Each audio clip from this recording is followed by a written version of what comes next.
Welcome to the Gainesville Regional Authority Board meeting. It is 5:30, and I appreciate everybody coming in and participating tonight. Call to order, roll call, Mr. Chair. Madam Clerk, sorry. Yes, Mr. Chair, no problem. Member Caro, Here. Member Lawson, Here. Vice Chair Coates, Here. Chair Carter. Here. Is anybody out there volunteering for the invocation tonight or up here? If not, I'll be happy to handle it. Seeing none. Let us pray. Dear Heavenly Father, Lord, thank you for this day and all the days you brought before us, Father. Thank you for the people you put in this room. It is for your purpose that they're here. Father, please lead us and guide us throughout this day in your heavenly name. Amen. Amen. Pledge allegiance. I pledge allegiance To the flag of the United States of America, and to the republic for which it stands, one nation, under God, indivisible, with liberty and justice for all. Okay, at this time, we're going to have general public comment to items that are not on the agenda, 3 minutes each, cap of 30 minutes. Mr. Chair, Jim Conish, I have a number of concerns, and basically, where we're at is, we were told about a flow of funds that are inaccurate, because there's numbers that are being used that are not accurate. So that calls into question the validity of the financial statements you're required to apply. It's a very serious matter. But I did a few more calculations.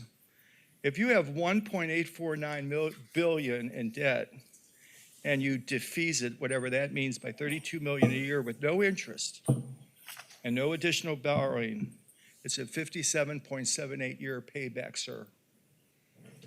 That's not a plan to deal with the debt. That's a farce. Sir, ask any third grader. These calculations are right there for anybody to perform, and it's obvious. Now, I am making a public records request for a list of all service level agreements. By the way, this term is defined in 1645 but never used, which is strange. But it's in the definition section. So the clerk will know what I'm talking about, and Mr. Cunningham, it's defined. But I want a list of the agreements, and I want to know who's paying what to who annually under these agreements, on top of the direct transfer. Any failure to recover GRU costs or any overpayment to the city is a transfer. And then you have the issue of the cap and the transfer. And I'd like to know how much the city of Gainesville pays for streetlights and how much it costs. The county gets 1.1 million free streetlights. You know, sir, a few million here, a few million there, it begins to add up for the ratepayer, sir, if your goal is to reduce the electric rates. And to think that we're going to just write off this year and lose another 50 million and start paying 32 million next year, sir, that's a recipe for bankruptcy. That doesn't make any sense. That's insulting. That's not why this authority was created. And the people subbing people in and out aren't going to buy it. And that empty seat right there, and the gentleman's seat that expires in a few months, they'll fine-tune this authority, sir. And they'll make sure it does what it's supposed to do one way or the other. Not to mention the other state apparatus concerned about the massive irregularities that we keep becoming aware of. They're not going to back down. They're like Meldon. They're not going to back down. Thank you very much for your Thank time, you. sir. Next speaker, please.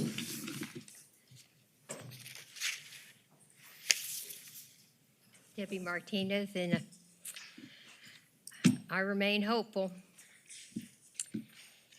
It's very important that you understand that members of the Gainesville City Commission on May 7th, 2009, all Democrats, members of my party, were not blindsided when they all voted to approve the unnecessary and fiscally irresponsible monstrous biomass tree burner incinerator for power that we did not need. They knew They knew the project was not financially viable. They knew it. Environmentalists, utility experts, financial experts, and even the former president of the NAACP, Dr. Michael Bowie, urged the commission to reconsider this reckless project. History matters. I'm one of the many Democrats who worked for nearly 15 years in support of having a separate governing board of experts to govern over our utility. Many elected officials and their supporters continue to undermine this board.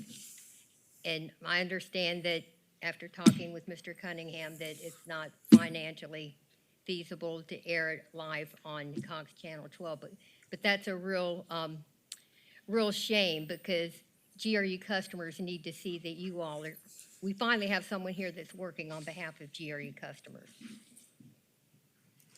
Many elected officials and their supporters have and continue to undermine this board. Mr. Poe and Mr. Ward,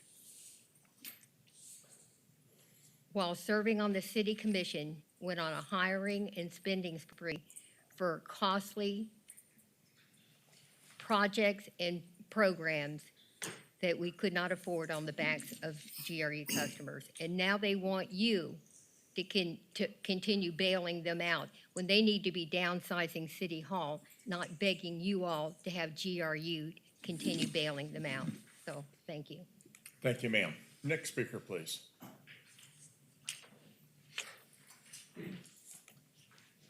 Kim Popejoy, live in the Duck Pond neighborhood. These may address some of the agenda items, but I'm not sure they'll come up. So I would like to actually ask some questions.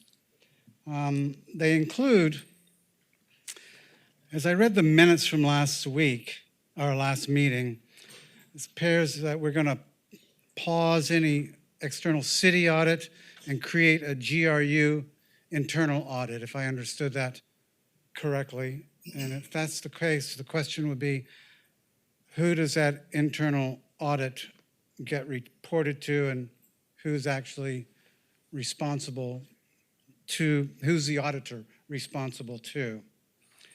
There's also, it notes that there are some problems with future contracts being out of compliance, social benefits because of the social benefits that are put into the managing of contracts that the city and the GRU do.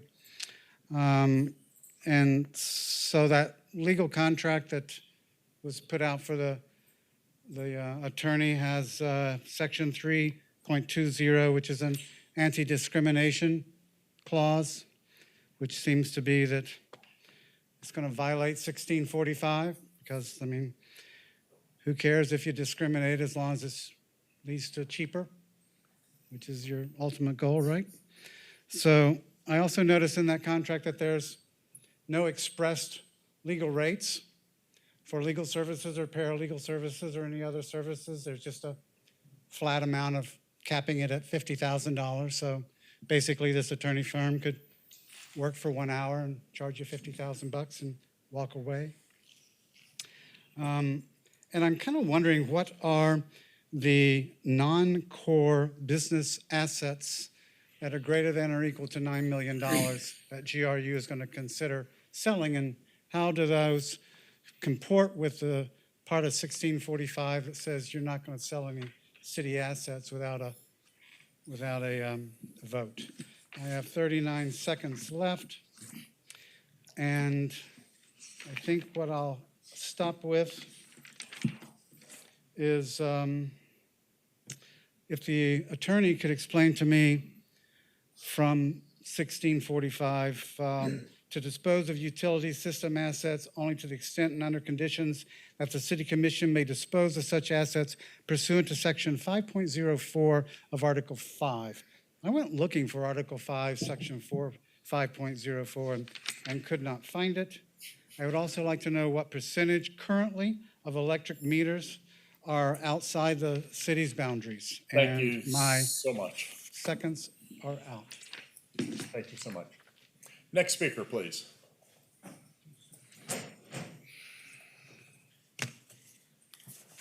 Commissioners, Commissioner Carter, Tom Canilio, real quickly, I just wanted to inform you that now that I've been able to move back into Gainesville, I can start attending meetings. I'm very happy to be able to do that. Living up in Lake City has been a pain. But we got energy crops started up there, and UF, thanks to them, we have energy crops. And I just wanted to let you know, that's my theme. And this past week, I was at the Environmental Protection Advisory Committee meeting, and I spoke a little bit, and they said, bring us a presentation on what you're talking about. And I'm going to do that. And I'd like, and I suggested that they actually bring to their meetings the Dean for Research in case, and they wanted, and they sounded like they wanted to do it at the University of Florida. His name is Dr. Rob Gilbert, who was over a lot of the research that was done when I started as a student there. And I think that the governing board ought to show smarts and realize that the University of Florida is the reason we're here. And the biomass power plant is the reason we're here. And the biomass power plant was incepted, it was hatched on the campus of the University of Florida. And I take, embarrassingly, some responsibility for not doing what should have been done back in 10 years ago by push the commission, by pushing the commission to answer questions that were not being raised. So I take blame for the university just getting me too excited about things.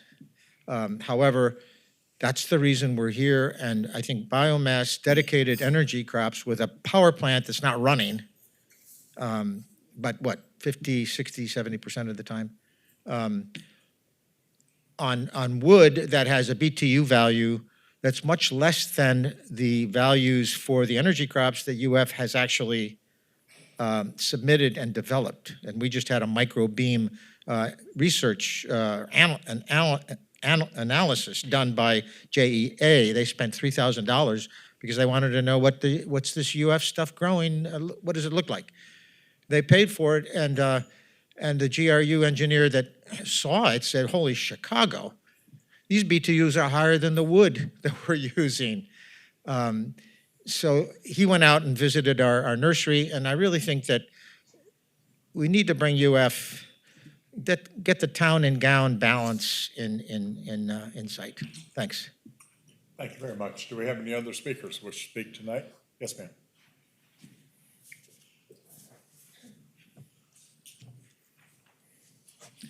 Good evening. My name is Robin Baxley, and I'm speaking as a citizen tonight because after Tuesday I won't be here anymore. I've been here for a very long time, and I've listened to the public come and tell their tales, and and they have the right to do that. We all do. I just hope that you all will be fair and not just take the public's word for it that we're all a bunch of crooks and thieves and that we're running everything into the ground, and put some trust in these wonderful employees that you are beyond blessed to have, whether you realize it or not. This is a great utility, and I know you have a purpose here, and I'm really okay with that. I'm okay with us having a separate board from the commission because it does give us a chance to not have to be part of their wants and needs all the time. But this is a wonderful utility, and it's very well run, and I would hate to leave here thinking that you all are here just to tear it apart. And I just hope as a soon-to-be retiree that you will keep it intact and put trust in these employees because you have a blessing in front of you. Thank you. Thank you, ma'am, and thank you for your years of service, and I do appreciate that. And it is employees like yourself that have built this organization to be what it is today, and this is an organization to be proud of. We have a few things we need to work on, and, but we're blessed to have the employees we do. Thank you for pointing that out. Any other speakers at this time? Seeing none, moving on to our next item, adoption of the agenda. Looking for a motion? Move to adopt the agenda? We have a motion? Second. We have a motion and a second. Would anybody like to speak to the motion on the floor, the adoption of the agenda? Yes, Mr. Chair. I'm going to speak about the minutes next, but when the issue last meeting of the general fund, the general services contract contribution came up, it was noted on the agenda this was going to be subject to any appropriate action the authority wanted to take. You real quickly said this was information only. You didn't allow member comment. You didn't allow citizen comment, sir. And instead of this fluffy piece at the end, let's put that back on the agenda, because that, I thought, was the elephant in the room. After all, everyone seems to admit that. And to more or less ratify this massive transfer of ratepayer money into coffers to fund these operation and other things is not in the best interest of the GRU ratepayers or the bondholders or the fine people that work for GRU. It's indefensible. So I would like to circle back to that item because, sir, you're just speaking for the board, not just running the meetings. And Mr. Coates needs to be able to make a motion even though it's not going to get seconded. Thank you. Thank you. Next speaker, please. Seeing no other speakers to the motion on the floor, all in favor, say aye. Aye. Aye. Any opposed? Seeing none. Next item, approval of the minutes of December 6, 2023. Looking for a motion? Motion to approve the minutes. Thank you. Do we have a second? I'll second. We have a motion and a second on the floor. Would someone care to speak to the motion on the floor? Yes, I would like to amend the minutes to reflect that the chair decided there will be no discussion of the general services contribution, even though it was agended for appropriate action.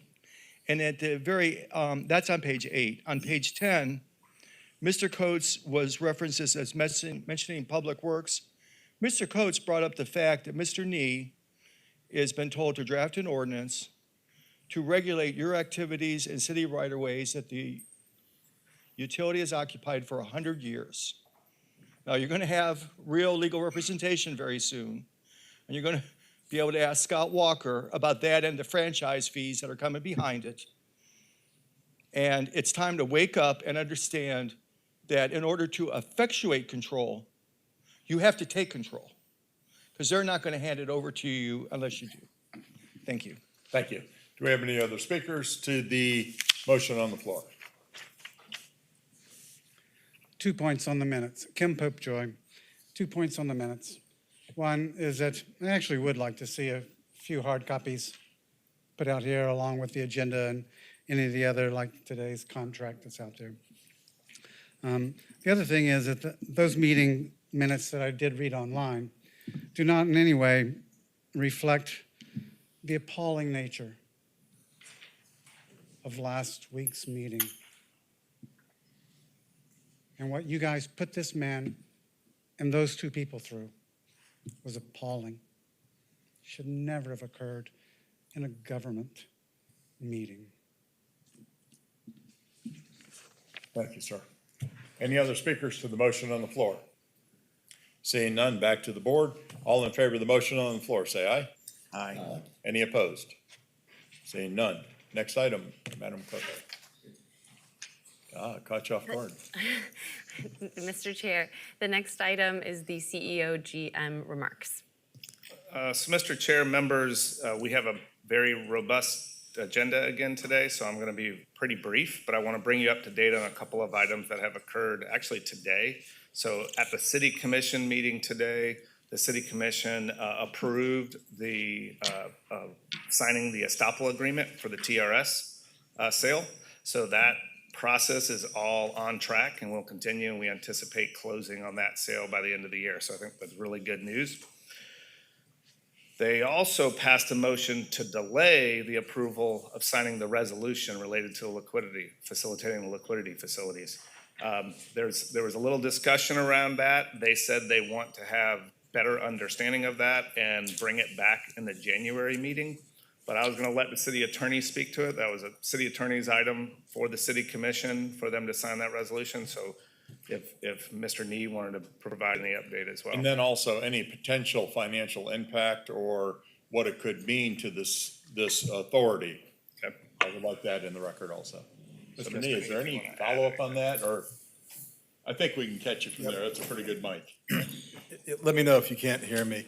That basically sums it up. You're good. The trunk radio items were approved, and it was in addition to the estoppel agreement that was a condition to finalizing the deal for the purchase and sale with the county, but also the user agreement on the general government side was handled as well. As to the liquidity, the resolution regarding the delegations of authority pursuant to Section 716 of the Master Bond Resolution and the amendments to the charter, there was discussion of wanting more information on the part of the commission, not all of the commissioners, but some of the commissioners. And specific questions posed to bond counsel was there, as well as Mr. Benton from the Jerry Finance Department and myself, where they posed questions about whether or not, as to the scope of the delegation, which I think was made clear that the scope is broad, but that's because the transfer of authority is broad, related to the utility debt portfolio, but also then as to the essential nature of the timing. And I think it was made clear that the earlier the sooner is absolutely the better, but not that any action would be foreclosed if it was delayed till the meeting in January. And perhaps, I mean, I hate to characterize that, Mr. Benton's probably in the room. He may be, but if I'm misstating that, because that's all that is, really, is a characterization. And I do get the sense, and I hate to speculate on the motivations of anyone, that the notion that, oh, there was time to get more information would be, wouldn't be deleterious to the process. I didn't, again, this is interpretation on my part, having attended the meeting, I didn't hear any indication of opposition to carrying through with the recommended action. But there was a desire to have more time and more personal contact with those that could explain the issues of timing and what other operations could be related to the resolution. Whether that it wasn't specific as to from whom that information could come, but it certainly seemed like it was beyond, they wanted the utility system management to a certain extent, and I'm not sure if that's CEO GM Cunningham or Ms. Rasnick or obviously any of the professionals with the finance division or department. But that's sort of it in a nutshell. I mean, you've been part of collegial bodies, obviously, yourself. So again, I hate to speculate on individual members nor the collective. I heard nothing negative about it. It was all a desire for more information and I think there was a collective understanding that it wouldn't have any negative effects. Although, obviously, the earlier the better, whenever you're trying to plan anything. So I don't know if that's helpful or not. It is, and thank you. I was getting texts and phone calls during the meeting, and I just want to point out, Mr. Cunningham and I made a deliberate effort not to go. We didn't feel that we weren't trying to, steamroll anybody, and Mr. Penton and Mr. I mean, that's who we would look to for anything, anyhow. So we did send the A-team. We stayed home, so we will figure out what the city needs, and we'll try to answer some questions for them, I guess. And sir, I can also say, there's always various layers to anything. It was a meeting in which only 5 of the 7 members were in attendance, and I know one member had essential family matters to attend to that was time sensitive. So those issues of wanting to move on when there wasn't a full board there may have come into play as well with some of them. Again, more speculation on my part, but there are issues that didn't necessarily lend itself to the substance of the matter before them. So, yeah, so the follow-up, you asked a question, there is some risk introduced by delaying this, like, things are gonna have to work very smoothly, coming the 5th. I don't know if there's a way to quantify that risk, Claudia, or anything like that, but it's risk and timing, because we're trying to move all this forward to get before that May deadline for those facilities. You're on. I think it's on. So there's Claudia Rasnick, CFO for GRU. There's obviously risk because now we're another 30-ish days before we can actually start the process. And if we have any bumps in the road, there's very limited time in order to deal with that. And we have essentially a drop dead date in May, so May 24th, which means we need to complete this a week ahead of time on May 17th, and we've lost a few weeks already. So a positive decision today would have meant that everybody could have started the work before the holiday.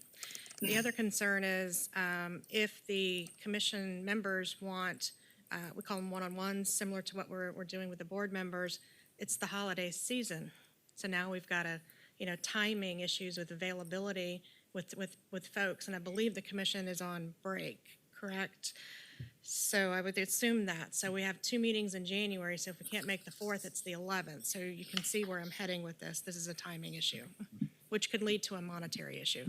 That's my concern. And I made mention to the attorney that I might communicate with the mayor tomorrow, see if we can possibly do a special meeting and see if that could speed up the process, and we'll try to emphasize the urgency. So, Mr. Chair, I think one question that I would have is if the board would like to direct me to interact with the city commissioners. I am not doing that, since October, have not been doing that. If that's something that you all want me to interact with them and bring them up to speed on this, I did not do that for several reasons, but one is it's primarily a legal issue. It's not really about the liquidity facilities. And so, the details surrounding that to me aren't as germane. And so I didn't think that was necessary, but if that's something we want to do to facilitate this and move forward, I'm willing to do that. Yeah, I mean, Mr. Cunningham, no disrespect to you, but I mean, Yes, yeah, when it not comes just down me, to it, but staff. I'm looking at Yes. people that could do that. There's attorneys here and possibly tonight an attorney there. And the optics of it, quite frankly, I don't, me personally, I'd prefer that doesn't happen, but Yeah. I'll look around to the board, but. Yeah, so we can have staff go and interact and provide more information if that's helpful, from the board's perspective. Yeah, I'll give the mayor a call tomorrow and just see what he feels will be helpful and any information. Perhaps they can simply email us a request for information and we can fulfill it that way to satisfy their needs. So we'll come up with a solution. Sounds good. And really, that was it, because like I said, we have a very full agenda, so we can move forward and start hitting the business items. Okay, next. Mr. Chair, the first item is 2023-1180, City Auditor role as it relates to GRU.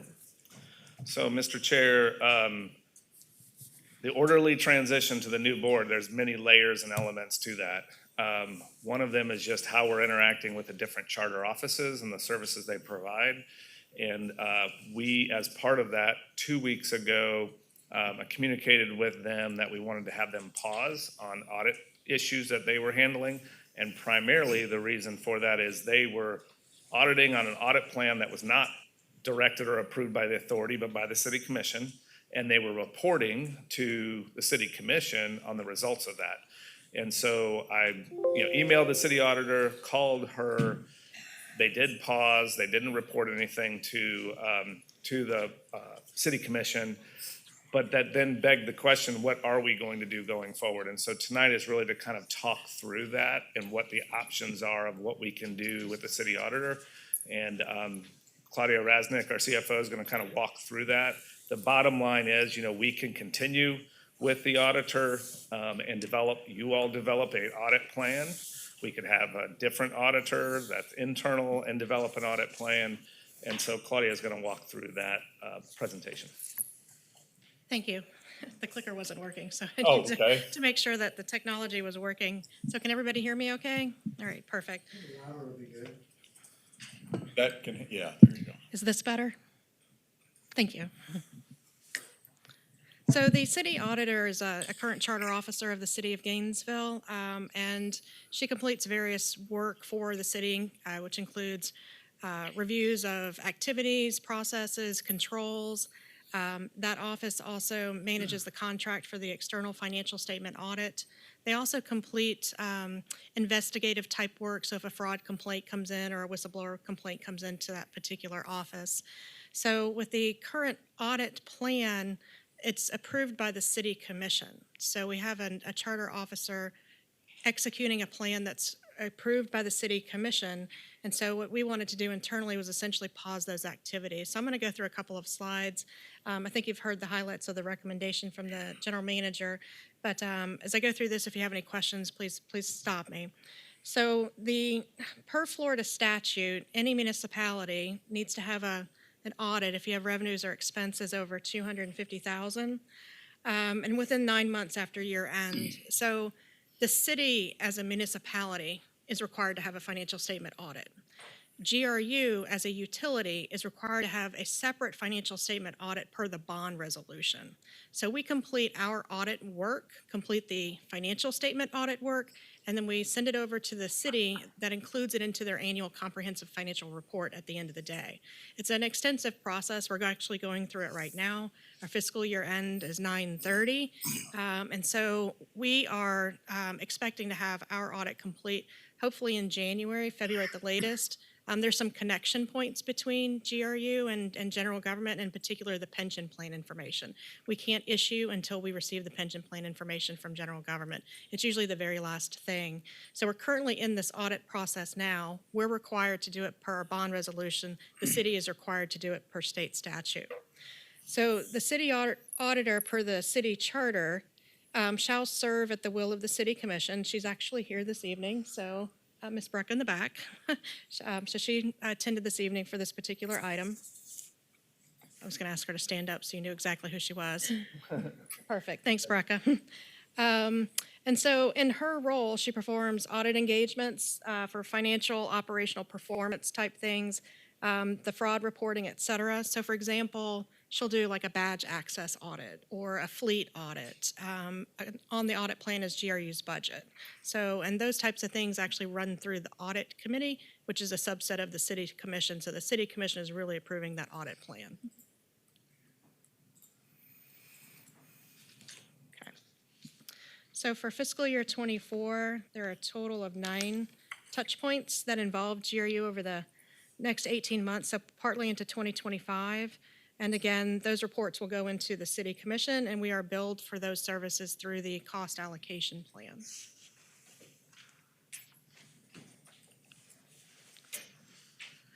So we had some internal discussions before the end of the fiscal year and then moving into this fiscal year about potentially pausing the activities just because of the flow of the information going into the city commission. And so the general manager has paused that work. This is a recommendation to ask the authority to officially pause that work while we research what we could be doing as far as that function is concerned. So it is important to have an internal audit function, right? It is extremely important to have that function. So we need to determine if we can do it internally, if we have to hire it out. Maybe we just contract with the city auditor's office to do work, but it's important that this governing body approve that plan and then the results come into this governing body. So that's what we're asking for is take a little time, take a look at it and see what we would like to bring forward. The financial statement audit is managed through the city auditor's office. And so we need to bring that in-house and do an RFP in-house. And so that's what we've started to do, to look for external financial statement auditors. So our current auditors are Baker Tilly, and for fiscal year 23, it's the last year under the extensions under their contract. So we're required to go back out and do an official RFP for another external financial statement auditor. So I'll just pause there to see if there are any questions. Any questions? So, Mr. Chair, I want to add one thing. The city auditor, Brecca is the acting city auditor. A new city auditor's contract was approved today at the city commission meeting. And the gentleman, I believe, starting in first week of February. So Brecca has talked about, she's continuing to work with us, but ultimately there's going to be a new city auditor that we will interact with coming up.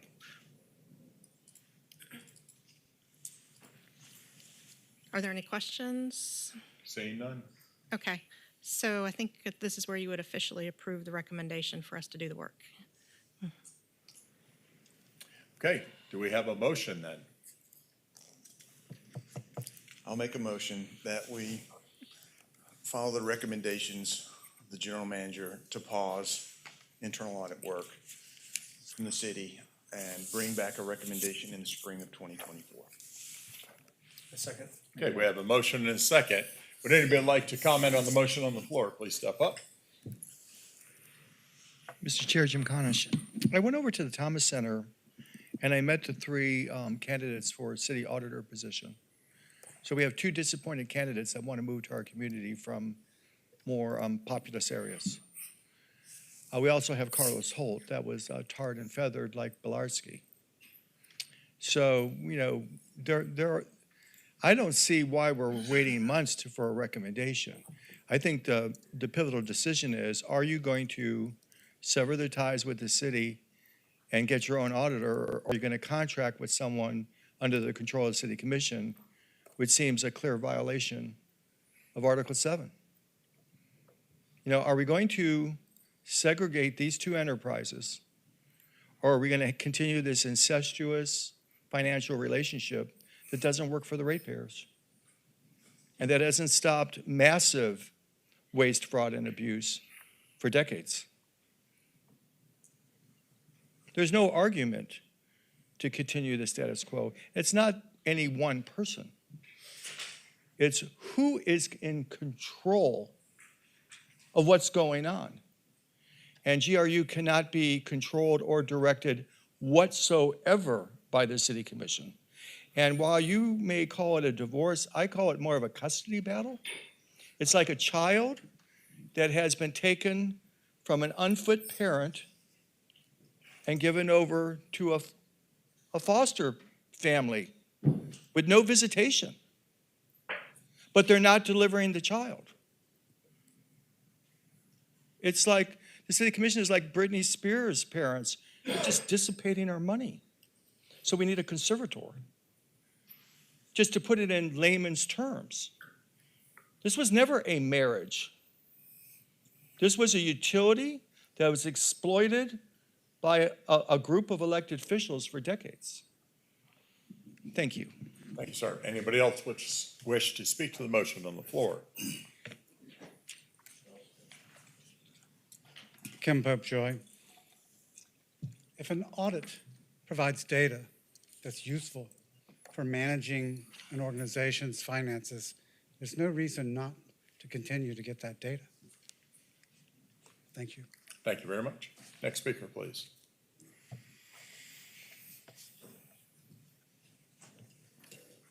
Angela Castile. Angela Castile. So I feel that the city auditor would pose the same problem that we have with the city attorney. It's a conflict of interest. Therefore, I believe you should provide a GRU auditor, whether internal or hired outside. Thank you. Thank you, ma'am. Would anybody else care to speak to the motion on the floor? Come on up.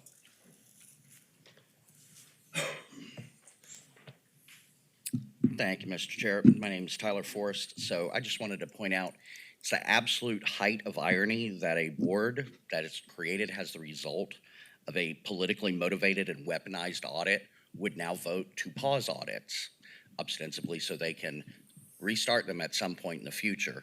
There's really no reason to pause them while you continue making this plan. And just for the record, I happen to have been a city employee in my previous career, and I was actually audited by Ms. Anderson when she was in her role. And I can attest that she is very thorough. And you can look at the report that she did. It was very thorough and it was accepted by the commission. And it was harped on by many of the same people that are still here. So her results were fine then, and I think they would be fine now. Thank you. Thank you for your comments, sir. Any other comments to the motion on the floor? Ma'am? If I may, Chair, a couple of points of clarification. So the general manager has currently put the audits on pause. The primary reason is because the audit work is being reported into the audit committee, into the city commission. We aren't saying that this work isn't important, it's just the way that it's flowing currently because of the new law, it doesn't make sense. So we're trying to figure out what that looks like internally. I have currently an internal control manager within my department that completes reviews. So he's already started on a plan. We've talked with Brecca about providing some input in early January. This is not going to be a long process because the work still needs to be done. So I just wanted to point that particular piece out. So if there's any questions, I'm happy to answer them. Thank you. Okay. Ms. Resnick, I do have a question. Do we have anyone at GRU on staff that has the ability and the skill level to step into an audit position almost immediately? Yes, and they currently work in my space, and they actually used to work for the city auditor's office. So, thank you. Okay, bringing it back to the board for a vote. All in favor of the motion on the floor, please say aye. Aye. Any opposed? Seeing none. Next item. Mr. Chair, the next item is 2023-1179, procurement compliance. So, Mr. Chair, similarly, as part of the orderly transition to the new authority, we wanted to look at, and I think the board has even brought up some of our procurement policies and make sure they're consistent with the new law. And so, again, Ms. Resnick is going to present tonight on our procurement policy with a recommendation to make some modifications to that, and that will be our recommendation. So, Claudia. Thank you. So procurement compliance, the utility as part of the city of Gainesville falls under, the umbrella of city policies. So there is a procurement policy for the city and one for GRU, but we also have processes. And we have a lot of things that are kind of built into our procurement process over the years, over the decades. So with the new board coming on, I asked procurement, just tell me what the bare minimum is for what we need to do while we figure out what the authority would actually like to do going forward. So this is similar to the audit work. We'll bring back a policy for the authority to approve in probably short order. So I'm thinking February, actually. So with the procurement compliance piece, what I'm going to cover are the state minimum requirements, the cone of silence, and that is critical. And I think, Chair, you've had some dealings with that. It's very critical that everyone is very cognizant of what that means. And then I'm going to speak briefly about ordinance requirements that have been layered onto the procurement policy by the City Commission for various reasons. So the authority and the CEO GM in making all policy and operational decisions over the affairs of the utility system shall consider only pecuniary factors and utility industry best practices. And so that's what we're trying to pare down our policy to really get back to. So the minimum state requirements for municipalities, fair and open competition. Sometimes we have conversations about why it's not faster. It's not fast because it's designed to be fair. So, and I know that's a little bit different in the private world. You want to be fast and efficient, but we're looking at fairness in the municipal world. The Florida state statute threshold for competitive selection is $35,000. The CCNA, the Consultants Competitive Negotiation Act, has certain requirements for certain professionals because you wouldn't want someone who's not a licensed architect building a building for you, for example. And so those are built into the statutes. Florida State Statute 287 and 255 requires surety bonds for construction projects. We're required to abide by the Florida Sunshine Law and the Cone of Silence. So essentially for the cone of silence, it's for bids, requests for quotes, proposals that are over $50,000. There is a timing requirement there of essentially when you can communicate with a vendor, et cetera. And we take this very seriously. So you will receive emails when solicitations are going out saying we're doing X. Essentially, please don't talk to anybody in the middle of all this, during the process. And staff are also under those requirements. We can't talk with each other unless we're on the evaluation panels.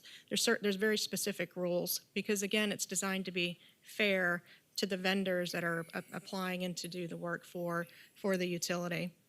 So essentially, no member of the GRU or staff are allowed to talk about any aspects of open current proposals amongst themselves or with outside persons or vendors.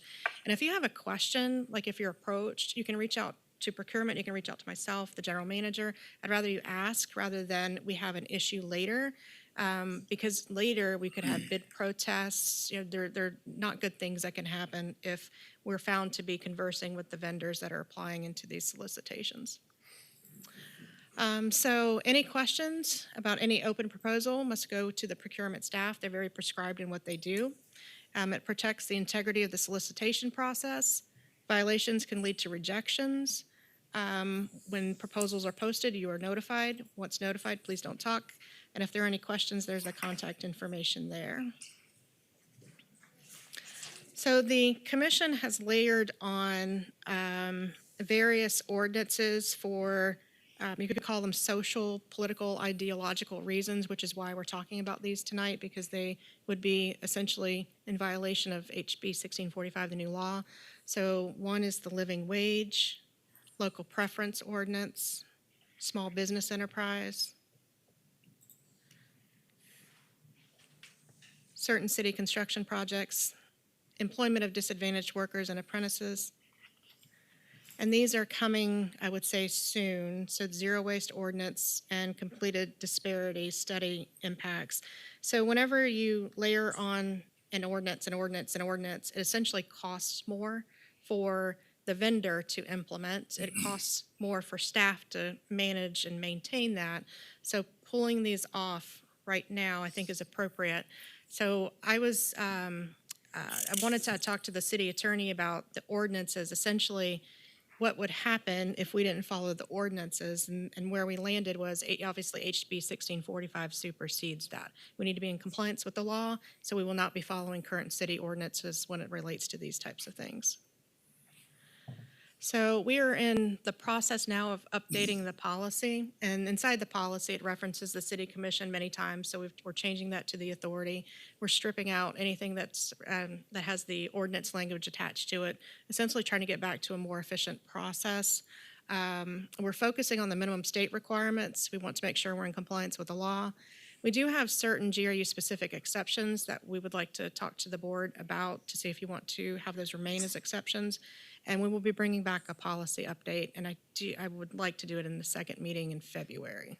So, because currently right now we have to change our contracts.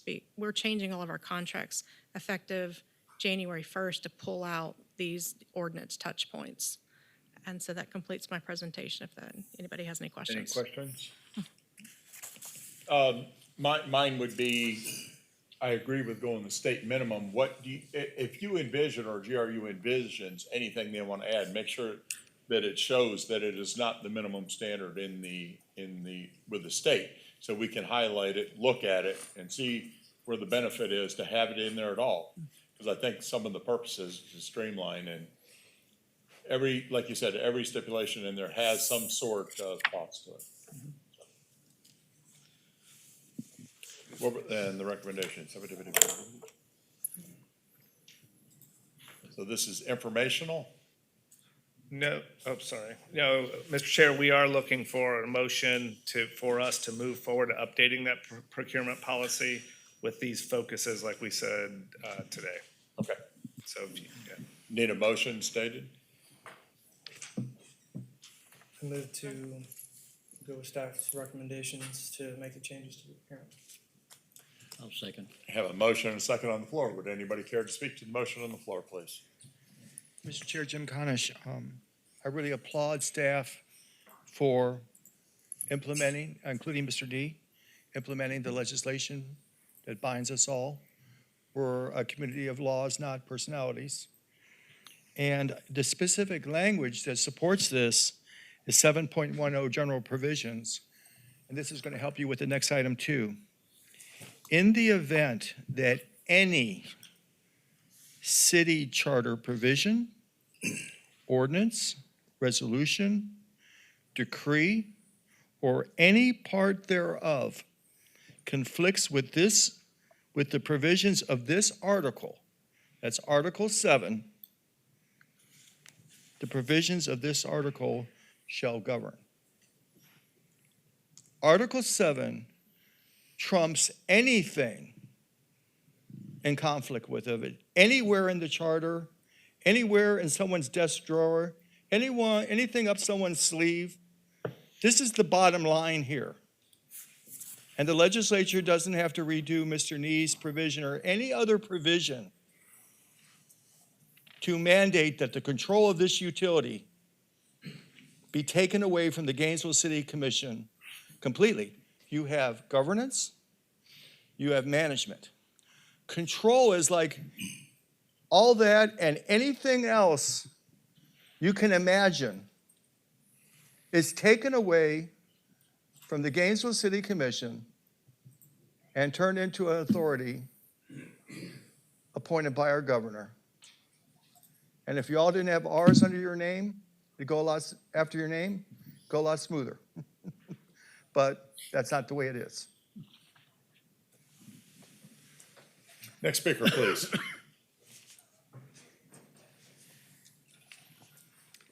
Kim Popejoy. Now we're at it, aren't we? For 100 years, this city that has been dominated by government in terms of property and how much property tax is not available to them. And so we use a utility to spread out the burdens of developing a city that has values that the vast majority of us prefer, including these items that we're about to strip from GRU. We're at it. This is what it's all about. As the gentleman earlier spoke, this was a political move, and now you're going to have the opportunity to demonstrate whether or not you reflect community values or you just reflect the values of profit. City of Gainesville still owns GRU. This law, if it does stand, has made an effort to remove one of the ways that we have been able to replace our loss of tax revenue, property tax revenue, in order to grow the kind of city we want and reflect the values of the community. This is where we're at. You guys are now going to reflect that one way or another. Thank you. Thank you very much. Next speaker, please. Commissioners, Tom Canilio. A few minutes ago, I mentioned that I was part of the biomass energy endeavor way back when it was being discussed on campus. The procurement issue is what you're addressing now, correct? And I've just gone through the procurement process for the disposal of the wood ash from the biomass power plant. Some years ago, I sat down with the COO, Tom Brown, I think his name was, before the city even got into the idea of purchasing. But GRU was running the biomass power plant, and we asked them to, look, consider giving back to the farms, giving back to the soil, the wood ash. Today, and he listened to us. And for 5 years or more, I was participating in a really cool program that GRU designed to get the wood ash back to farms and ranches. One of the biggest ranches was Allen Hitchcock's cattle ranch. We spread 10,000 acres for a couple of years in a row. Of our wood ash, we didn't charge the farms. We didn't think about doing that because GRU really said, this is where it needs to go. My point is that just now, recently, the procurement process took the wood ash, and I don't know how the decision was made. I couldn't get involved to make a bid, but it's now going to a cement plant. And I don't understand, Mr. Cunningham, maybe you can tell me later if we pay them to take it or they pay us for the wood ash. But the process was a good one. It was ecologically sustainable, and we lost sight of that fact when we decided to take it elsewhere. Can you answer that question, Mr. Cunningham? Well, he can get with you afterwards. Sir, we'll be happy to answer that. Well, maybe the public would like to know, are we selling the wood ash or are they paying for it? We'll answer it when everybody's done speaking, okay? Sure. Any other speakers to the motion on the floor?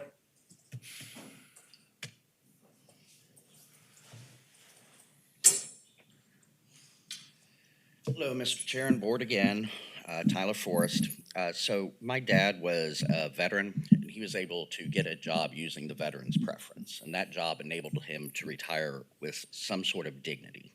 And I think we can all agree we don't do enough for our vets in our country. So doing away with the service-disabled veterans preference, which I believe is on page 9 of the PowerPoint, doing away with it and the small business preference and the government minimum wage, simply so you can pay back Wall Street bankers a little quicker at our community's expense is appalling. There's a union saying that you can either get a job done fast, cheap, well done. You can pick 2 of the 3, but you can't have all 3. And many trades unions have worked very hard to get apprenticeship programs like the 10% requirement in so that they can create a pipeline for young workers to have a good career path without going into debt in a 4-year college, which most people do, I think, or is the traditional path. Again, doing away with that is going to harm our community, the people who you want to help. So I ask that you reconsider your motion and think carefully about what you want to follow and what is in the best financial interest of all the citizens of Gainesville and Alachua County. Thank you. Thank you, sir. Any other speakers to the motion on the floor?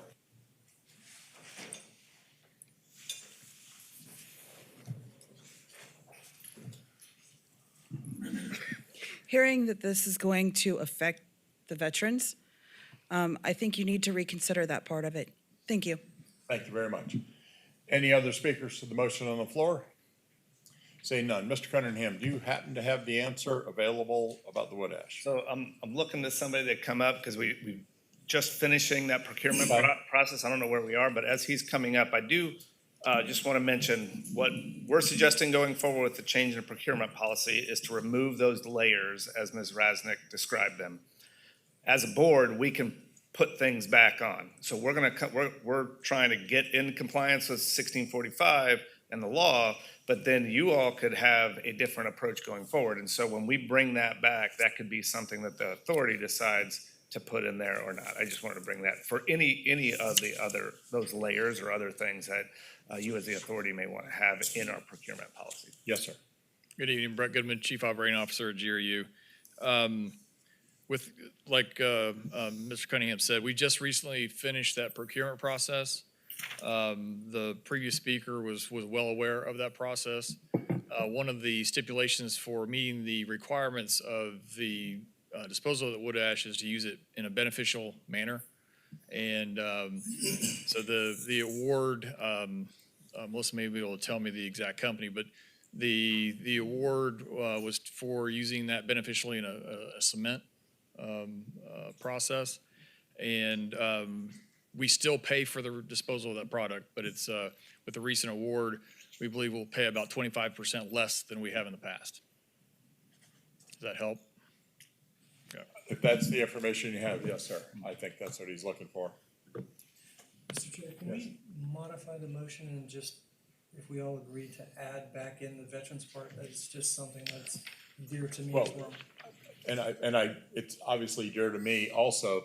My only concern here, and I would love to have some conversation here, is I think our intentions are to strip it back and then as a board, add stuff in that we feel, because obviously, you know, my veterans thing. I have a son and I work at the Fisher House. But there's a lot of good opportunities out there, but I think right now we're stripping back. And then I think as a board, we'd bring up something. And also I'd love to know how often is this even in effect? I mean, you know, and I'm not, you know, do we have anything that says some veterans have gotten some jobs and we might come back with a better mousetrap, is what I'm saying. And that's, I don't know the answer, but, definitely passionate about veterans. There's a lot of things I'm passionate about, but, I will definitely listen to any modification. I move to modify the motion to put back in the veterans piece. I feel that's extremely important to us and the community. Actually, I'd like to make a comment on that before we agree to anything. I mean, fundamentally, we need to comply with the statute. And so, you know, before we do that, we probably ought to look at our attorney after we hire an attorney and figure out whether or not we can do that, but not do it now. Trust me, I'm all about veterans too. But I just think that we need to wait until we've got an attorney and we look at compliance with the statute. Then I move to table the motion until we have an attorney. You got it. Sounds good. Okay, we have a motion on the floor as it originally stated. All in favor, please say aye. Aye. Aye. Any opposed? Madam Clerk. Mr. Chair, the next item is 2023-1188, Legal Services and Contract for GRU. So, Mr. Chair, there's been one topic that I think has been discussed in every meeting that we've been together, and that's legal services and particularly independent legal services. And so from the last meeting, there was a motion to provide you as the chair the ability to talk to Mr. Walker and his firm and look at opportunities moving forward. So with that being said, our staff worked on developing a draft contract. You had some discussions along with some of our staff with Mr. Walker. We took that draft contract, this was all happening real time over the last week. So we took that contract, sent it to board members Tuesday, and then we posted it to the meeting back up yesterday. So that we weren't trying to slip it in at the last minute, it's just things were happening live. Since that time, Mr. Walker and his firm had looked at some of the language and had some changes.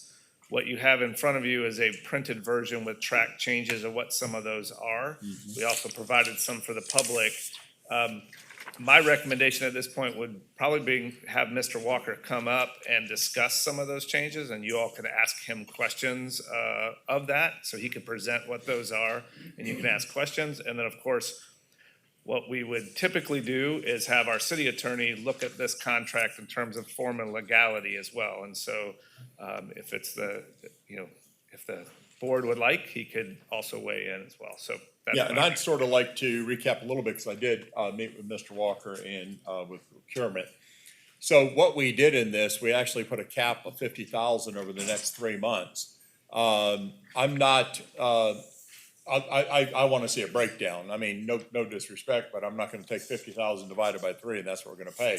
You know, because especially as we're ramping up, I see that once we get into a long-term agreement with very specific things. But I think we got to figure out how to modify that a little bit, because as one of the speakers said, you know, we don't know how many hours it'll take right now. We're inventing that wheel.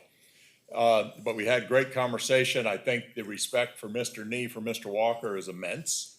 You know, he said that he respects him. He feels he can work with him. He said he feels he can sit side by side, or however we work this out. So, I've had a history with Mr. Walker as being extremely professional in the past.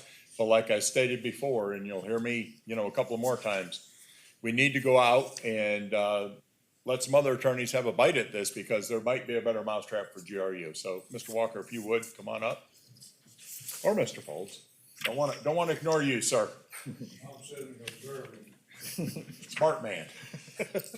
Well, Mr. Chair and members of the board, thank you for considering our contract that's before you this evening. This is basically a retainer-based contract. It's a cap of $50,000, and the majority by far of our cities that we represent and local governments, they have this sort of contract. And as you stated, Mr. Chair, the intent is, and what we do in a retainer-based contract is we send our hourly billing invoices to the manager's office so he can see and evaluate what we've been working on that month.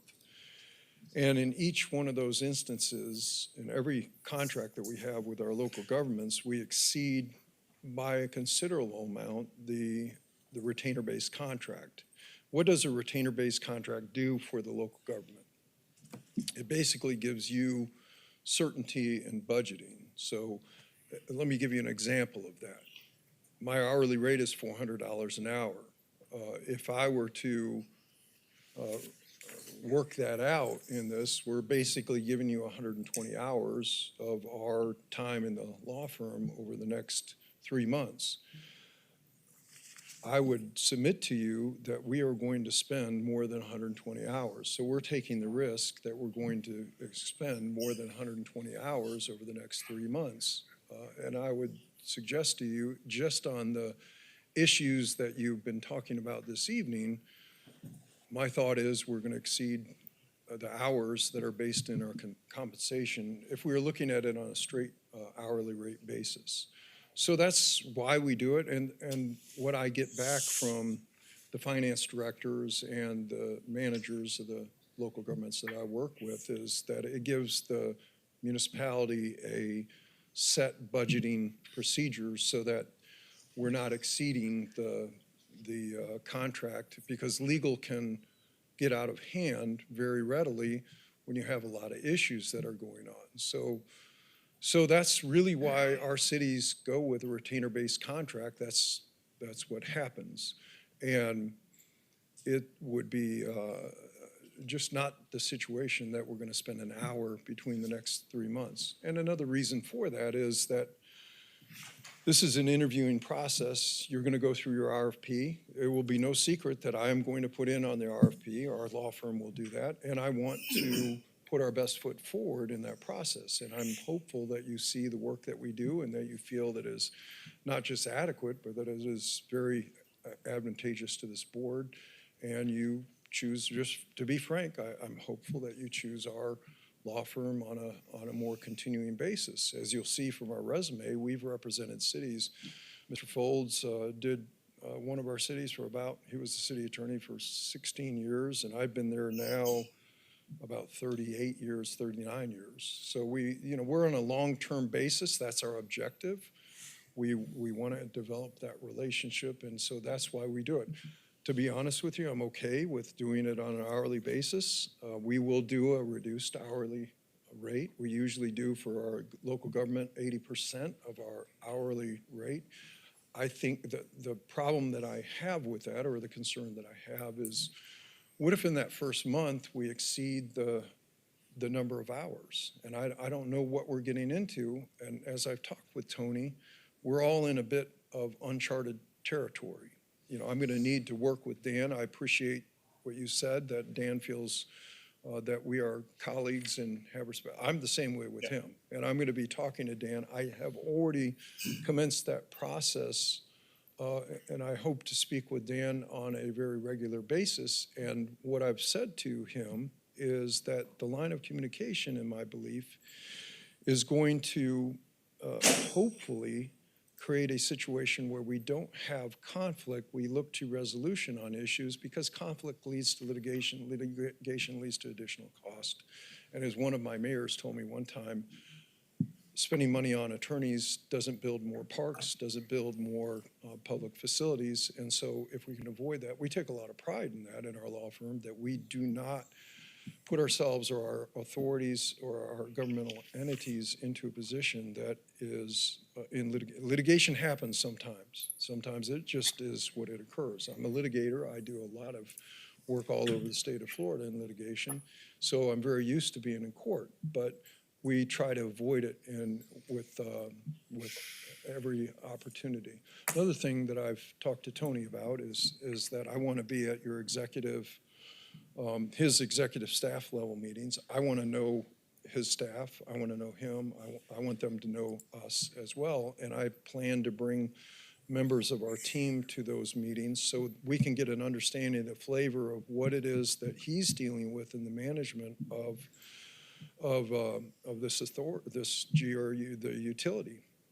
So that's the things that we envision. I think there's a myriad of issues that you have. We deal with them almost on every meeting that I've been to so far. And so I think there's going to be a considerable amount of work. I'm not thinking that it is, and if you look at the scope of services in this contract, that the issues abound. And so that's my thoughts on the contract. I think it will be hopefully advantageous to our law firm, but I hope our help to the authority will also be advantageous to you. But I'm happy to answer any questions you may have. Yes, sir. And again, you and I talked, and I sort of see this, as we would maybe call it an interim situation until we fulfill our RFP. So as a lot of our citizens and ratepayers are nervous with anything that's not a very specific contract. So that's my sensitivity, but obviously, I think you envision probably more involvement than I did in the beginning if you're going to be meeting with executive staff in the interim. I think I would want to get some feedback, but, obviously we'll listen to the board on that. I'm always nervous with open. One other thing, your comments brought to mind a question that Tony had for me. We talked shortly before the meeting, and he said, "Do you mean that if you go over you're recording your hours so that they can see that? What we do is we send that bill to your finance and to your city manager or your authority manager, CEO. And do you mean that if you exceed the hours that you will charge more for the contract?" And under this contract, no, we're taking the chance that it's not going to be the case. As time goes on, if we have major projects in our local governments and it's going to exceed the retainer-based contract, we work out an exception on special projects if there's something like that. But we don't have that language in this contract, so we're not going to charge more than the monthly rate. That's essentially how it goes. But we're open to doing it any way that you Well, see fit. and again, I appreciate the explanation because it sounds much more in depth than I envision. And again, I'm not an attorney, so thank you for the explanation. Board members, do you have any questions or Well, comments? I've not read the agreement, but I understand what you're saying, and I have no problem with that approach. Okay. Anything? I don't have any concern. Okay, so go ahead. Yeah, I want to just make sure, there's several things we need to do. One is a specified source to bring them in. So we have an agreement where it's a specified source and a justification to bring in this particular firm for this interim time, as you described. Another is to actually complete the contract. And I know the board is very anxious to get it going quickly. So I think what you would want to do, and you and I have had this discussion, is have the board have a motion to direct you to finish the negotiation and finalize the contract. Not to exceed. And then to the not to exceed, and with all the other elements we have in there. The other piece is, and I watched some body language, so our city attorney typically signs off on all contracts for form and legality. And so I think you need to have that discussion of that what we're going to do is have our city attorney sign off on this particular contract in terms of form and legality. And then the last piece is also to have us move forward with the RFP that you mentioned. So parallel to this, we'd put out an RFP for a more permanent solution. And then the very last piece is what was mentioned last week, was that would this be also have an offset from what we pay to the city attorney's office now, because we're getting these services externally. So I just want to make sure you Yeah. all address each of those. And that's great. As far as, just to put some people's minds at ease if they like, if you do instruct me to finish this contract, I have no problem prior to signing, sending all the members a contract. You can then shoot to Tony, hey, wait, I have a concern here, we can address it. In case if you're worried, you know, I mean, we don't have to have a special meeting. Or am I okay with that or no? Can't do that? Respectfully, I don't think you could use the CEO GM as a conduit for y'all to be communicating regarding okay, fair terms enough. of the contract. They could So that certainly would be daisy delegate, chaining then, or something. it would be a special meeting conducted through the Okay. conduit. But you certainly could get, the board could delegate to you the authority to negotiate a contract that's within the parameters that have been discussed here. And then you could even decide to have it, you know, presented and ratified by them at the next meeting if you like, if there's Yeah. some uncertainty about whether you don't want to take that full delegation yourself. Okay. So, everybody understands that basically if you authorize me to do it, I can either sign it and go or bring it back to the next meeting if there's something in there that scares me and I don't want to have to answer to. What else do we have in there? As far as dropping the amount we send to the attorney's office now, there's gonna have to be some sort of formula for that, I'm assuming. We just pick a number, or how does that? I mean, I think that's at the pleasure of the board. So we would, we're looking at, we're offsetting services that the city attorney's office is providing, and we're getting those externally. So yeah, I mean, I think if you authorize, hey, we want to reduce that by the $50,000, then that's how we would do it. So Well, are we envisioning that we're gonna still keep both attorneys? during this interim time, yes, we would still be utilizing the city attorney's office. That is my understanding, unless there's different direction from the board. And again, I hate to say it, that's a question I have for my attorney. Yeah. You know, I mean, Yeah. realistically, I'm not trying to be disrespectful, I agree. I mean, I think but you that's, oughta- so I think that's gonna be a very fluid thing. It may be, and we could maybe establish that, yeah, so when we get to the RFP process, that may be the time when we really have that answer of whether we're continuing to use the services of the city attorney office. Yeah, and I think we need to be ultra cautious about spending money, because that's, you're gonna hear us talking about pennies and dollars here. They're real pennies and dollars. So any opportunity we have for this utility to retain that money, I want to look at it sooner than later, me personally. So just to I reiterate. saw your hand moving, I thought you No, wanted to speak. only if you're receptive. Oh, Mr. Chair, what I would direct you to, and the members, if you haven't had the chance to look at the proposed agreement, it's the scope of the services.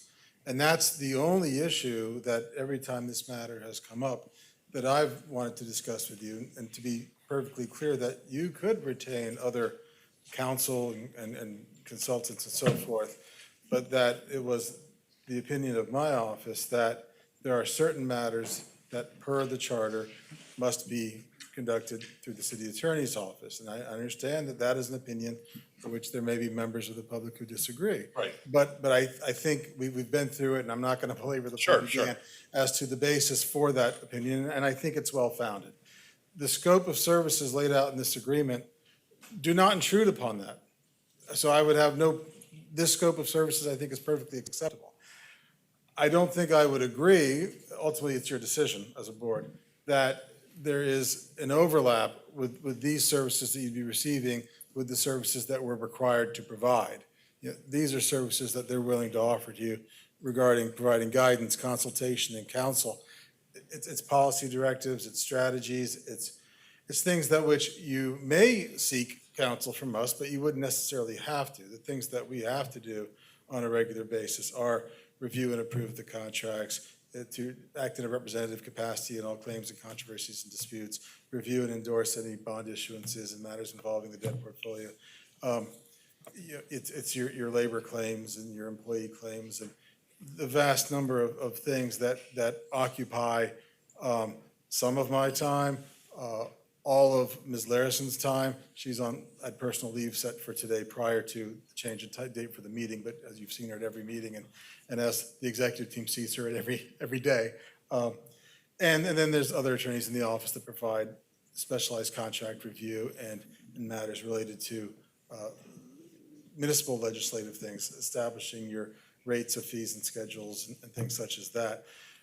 I don't think there is an overlap between the services that you will clearly value that you'd be retaining here and the services that we're required to provide. And I know that's not something you want to hear. No, I think that is something that, quite frankly, I think you two will actually discuss in length. So it's getting to be a chicken or egg situation here, quite But frankly. the cities, the services that you indicate that you're required to provide, are those services that are on behalf of the city? In other words, you're representing the city in those matters. You're not representing GRU. And that's the core issue we come back to every time, respectfully, Mr. Chair, that we come back to every time. GRU, the utility system, is the city. You are a unit of the city, your employees are city employees, your assets are city assets, your property is city property, your liabilities are city liabilities, any debt you issue is in the name of the city. And that is the difficult thing that we've talked about repeatedly, that it is not a separate entity. And I know that is something that some people struggle with. It is unusual to have one entity with two governing boards. But that is the situation that we find ourselves in. And again, that's the opinion we've been consistent with and be certainly willing to continue to talk about and to explain why we have that opinion. And again, I assure you, this is not a turf war or something. There's plenty of work to be done. So that's not my issue. My issue is to be in compliance with the same special act of the legislature, our charter, that establishes this governing board, the commission as a governing board over non-utility functions, my office as the attorney, as the city attorney. For example, pointedly, I had that conversation with our bond counsel just recently, inquiring about if the GRU authority does decide to seek other counsel, whether it be additional or replacement against advice of this office, would that other counsel be signing off on the bond issuances, writing the attorney's letter to further bond issuances? And the reply was that wouldn't be sufficient for bond counsel to issue an opinion, and it wouldn't be sufficient in his mind. Again, these are opinions. We're in a world now where, as you know, there's very little hard and fast black and white truth. But again, that it wouldn't be acceptable to the banks and the financing partners. So that's the role of the city attorney. Isn't me. It's the office that I hold on behalf of the city, of which the utility system named GRU is a part of. Okay, no, just, Well, I think would you like to comment on that? The bottom line is that we're in uncharted territories. And over the next 90 days, I think in Dan's office, in my office, we will be able to discern what areas we're able to cover and do. And maybe there will be some areas that relieve him of some of the work that he's doing. I think that's going to be part of what we're looking at. The last thing I want to do is create a situation where our bonds are at issue. I think we can work through those issues pretty readily between Dan and myself. And that's the level of communication that I think we need to have. If he's comfortable at some stage not being here and he says, Scott, you got that, and you can advise the board on sunshine law and issues that are coming up in front of the authority, then he has a night off. I think that's where we're going to get to at some stage, perhaps. I just don't know exactly how that's going to be handled over the time. But I do think that, and I hope he has confidence in the work that we do, and I feel confidence in the work that he does. I've, seen his work over the years, and so I think we'll have that mutual respect. I think that communication will be there, and I think that there's going to be work that we can do that perhaps relieves his office of some of the burdens that he has. And the main thing is that you feel you're getting legal advice from an attorney that is working directly for you. And I think that's just the bottom line of what my job is to provide you, the legal framework under the special act that you have, and look at that act, and then give you my legal advice based upon that. Okay. Any other questions? So we would need to craft a motion at this point and get a second. Can we put that on the screen? It's a lengthy one. Well, So again, this is a let's be real, recommendation. and this for is one of those options. ones we really need to be careful, but go ahead.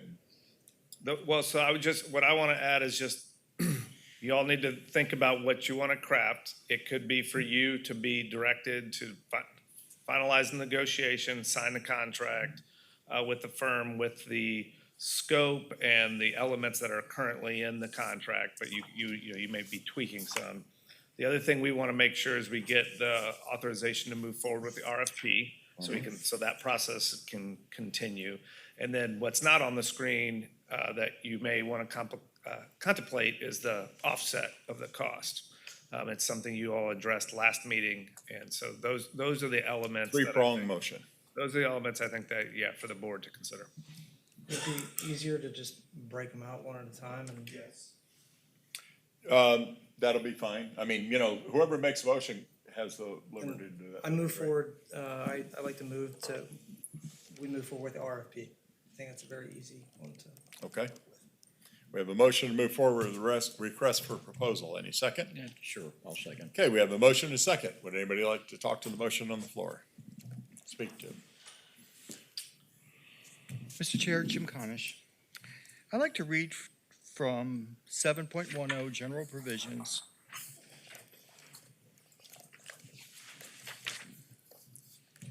Excuse me, 709, Management and Personnel.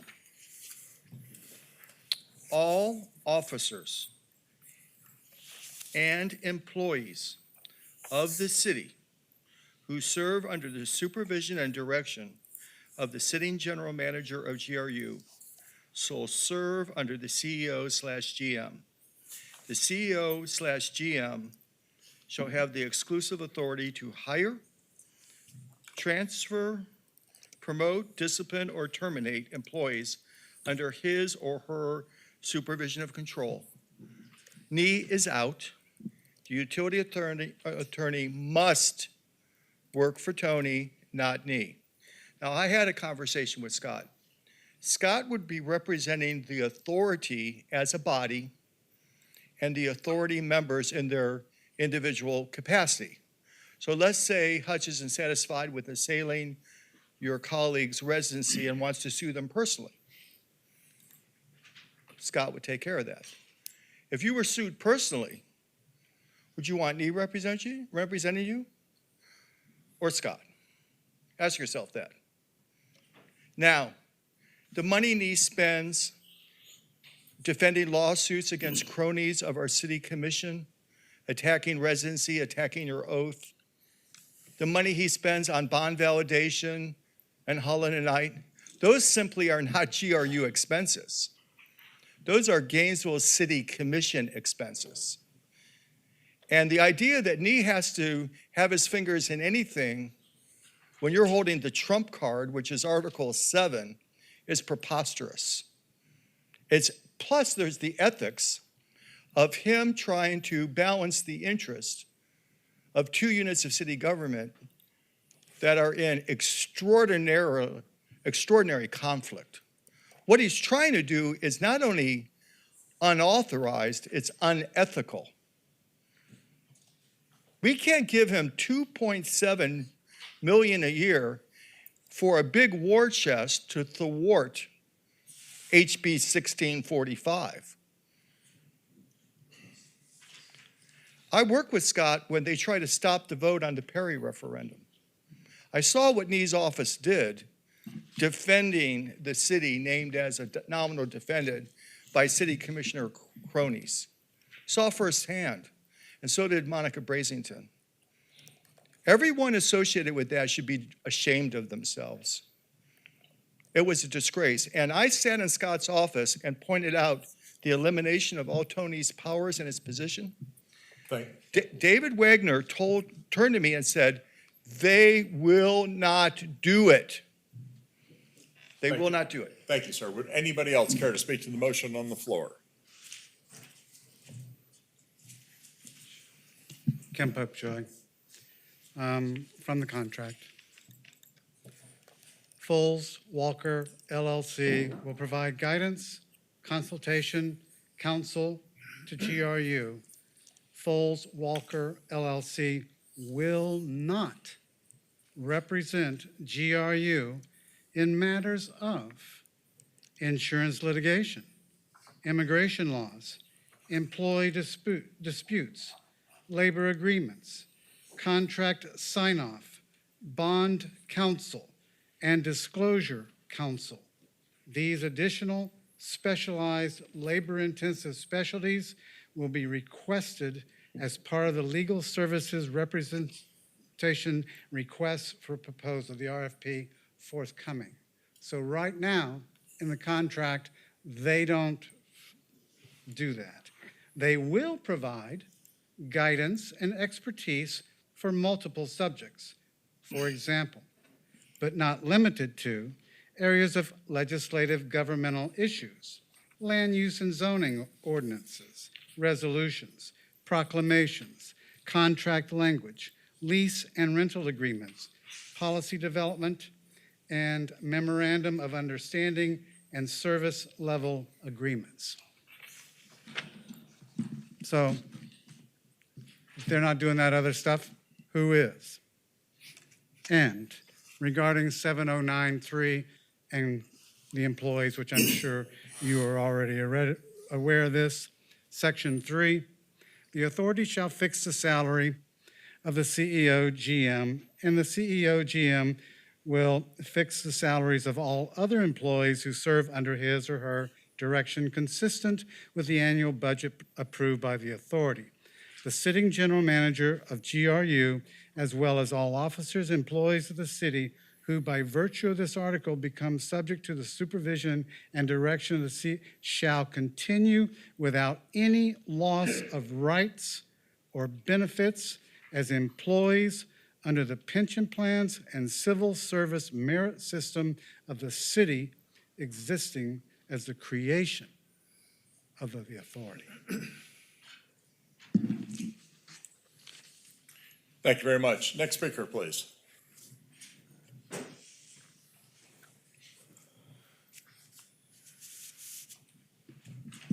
Angela Castile. Obviously, I agree that there needs to be a private attorney for GRU. However, I do have questions regarding rumors that I have heard about Scott Walker. And I would like clarification to find out if these rumors are true. The first question is, how many municipalities does Scott Walker represent? Also, is there an issue of a little over $300,000 due to a negligent issue he had advised on and cost the municipality $300,000? As I said, these are just rumors, and I would like clarification on them. Thank you. Thank you. Next speaker, please. Okay. Okay. Excuse me. Back again, Tyler Force. So Mr. Chair, if I may ask you a question, just want to make sure I'm remembering the last meeting correctly. You asked for a motion to be able to hire or negotiate a contract with Mr. Walker, is that correct? So you walked into the meeting already knowing that you wanted to negotiate with him. So now I looked at their law firm. I have no problems with them. They seem like very good lawyers. The issue is the fact that, frankly, that creates the appearance of favoritism and corruption, exactly the kind that this board was created to avoid. You walked in here already deciding who you wanted to hire, and that's a problem. And then crafted the contract so that it could be a specified source so that it wouldn't have to go out to bid. Now, you have a lawyer already, so I don't know why you need a lawyer to do the RFP when it seems like Mr. Nee could do it.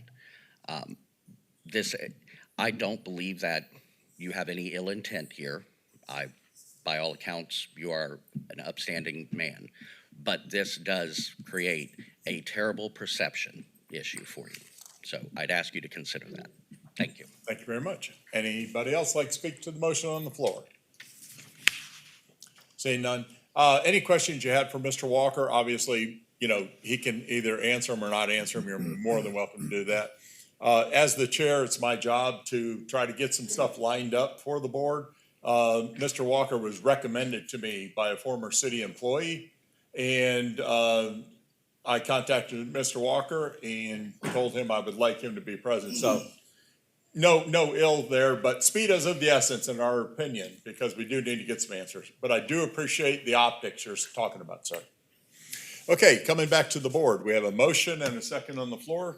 All in favor, please say aye. Aye. Aye. Any opposed? Okay, we need two more motions. Or not, either way. One would be to authorize me to sign a contract with Walker Folds. The other is, do we want to do an offset for the cost? Well, I'll make a motion that you go ahead and negotiate and sign a contract with him. Second that. Okay, we have a motion and a second on the floor. Would anybody like to speak to the motion on the floor? Boy, am I tongue-tied tonight. Dry mouth. Mr. Chair, Jim Conish, the disparaging comments made about Mr. Walker, I would just like everyone to know that cities have problems, and Mr. Nee is a good example of how the city's problems will embroil any city attorney into tremendous controversies. But the city attorney and Mr. Walker, they don't answer the phone. They don't pull the levers. Mr. Wagner described his role as scooping, that reference that Coach used in the same meeting, scooping the poop, basically. That's what they do. So if he wants to go around to 8 municipalities and scoop it up, he's the only one really will even do anything like that. Morgan & Morgan isn't going to be able to handle it. There's very few lawyers with the expertise that Mr. Walker has. And, he just doesn't need to be disparaged because the city of High Springs has like internal issues that have raged for decades, like all municipalities, some worse than others. So I would just like to say that in his defense. Thank you. Thank you, sir. Anybody else like to speak to the motion on the floor? Okay, seeing none, coming back to the board. All in favor of the motion? Aye. Aye. Any opposed? Seeing none. Is there a motion to offset the cost of the attorney? And figure out what that is, and if you make the motion, come up with some sort of idea on it. If not, we'll go forward. Well, I think somehow or other we need to at least look at that. I have no idea how much GRU spends for the attorney now. Okay. So, I don't think we can totally ignore it, but I don't know how to go about looking at it. So, give us some. Yeah, so we currently. 2.7. Yeah, so we have a cost allocation plan, and Claudia is pointing me to the line items in the cost allocation plan. So in the cost allocation plan, we have two expenses. One is the direct bill for Ms. Bianca and her role, and that's $181,147. And then we have a general allocation of costs for the rest of the services from Dan's office, and that's $114,546, I think. And that's all we pay in attorney's fees now, nothing else. That's all we pay to the city attorney's office for attorney To the fees. city attorney's. We have external counsel Bond for counsel, different stuff things, like bond that. counsel. There may be other topics where we get external counsel. We do that through retention letters through Dan's office. And I don't have those, I don't have all of those. There are retained counsel, so for specialty regulatory measures, things like that. Mr. Chair, Yes, sir. you mentioned a figure of 2.7. That's what I was trying to figure that out. I don't know where that, someone said two. I heard you use it, like, at the first meeting, you said 2.7 billion for legal million, but that may include the bond delegation is 200,000. Yeah, no, Yes. I mean, this is speculation, but 2.7, it could be to the whole cost allocation plan, not just to the legal services. Yeah, So this okay. is the portion from legal services that goes to the city attorney's office. We do have external counsel for different specified topics such as bond counsel, or there may be other issues that the city attorney's office doesn't have that expertise, but we do retention through their office and hire those. So I guess the question is, if we had the firm, you know, the question is, in the interim, do we try to adjust right away? Do we look at the RFP and then adjust? But if we had the firm here, I mean, they're gonna take Bianca's place basically, and is that a formula? So I will just say in the scope of services, it's not to replace all of the things that Dan's office does or Bianca does in the interim scope of services. So it may reduce the amount. I think that would be something we'd have to look at of what's being provided and if that reduces it. But with the scope of services we have in the interim, it's not that way. With the RFP, we're looking at a broader scope of services that could be provided and offset more of those fees.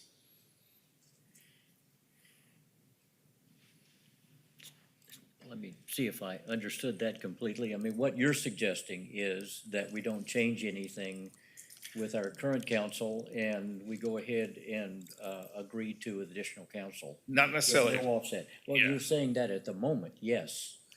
At the RFP level, perhaps we address it. Is that what you're suggesting? So let me be really clear. I do not want to take on extra expenses for attorney's fees. That is not my preference at all. The question is are we offsetting services from Dan's office? And then if we are, can we then reduce those expenses to the city attorney's office and Right. allocate them to That's Scott right. Walker's? Yeah, that is the Yeah, so I'm question. looking for direction from the board. If that's the direction of the board, then that makes Yeah, sense and we'll move forward with that. Well, and that does make sense to me, but I don't know how to quantify it. But there's the problem. What's the formula? And so the formula might not be this meeting. I mean, I hate to say it, it might be, we engage the attorney and this, you know, we explore what we're doing and let's see if we can task ourselves or somebody with a formula, at least for the next meeting, which will be, you know, in 2.5 weeks. And maybe Dan can give us a formula of some kind. Yeah. And again, as I mentioned, there's not true overlap in the scope of services here. There's nothing changed about our opinion as to what our required role is. And I'm not in any way, and I wouldn't have any comment on your desire or need for an additional type of counsel to accomplish the things that you want to accomplish. It sounds to me like that's what this is.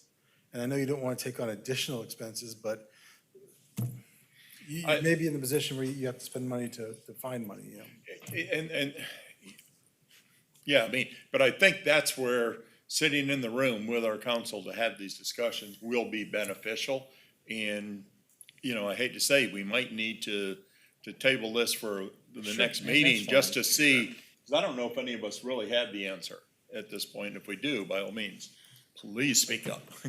I don't know what Bianca does. You say that Right. she's in senior meetings and things like that. She does not come to our senior She's- meetings, okay. no. So I don't know how you, Yeah, and I'm not sure. I mean, that's no disrespect to Bianca. I'm not up to speed on that, you know, we're still trying to drink from the fire hose. That position is dedicated 100% to utility So systems. she's here 40 hours a week or whatever. More, yes, and then, and represents the utility in a multitude of transactional matters.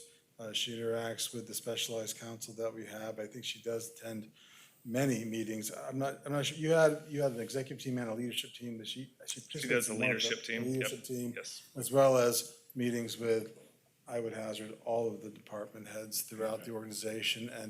And as you can imagine, that is and again, I guess partly I would look to the management team.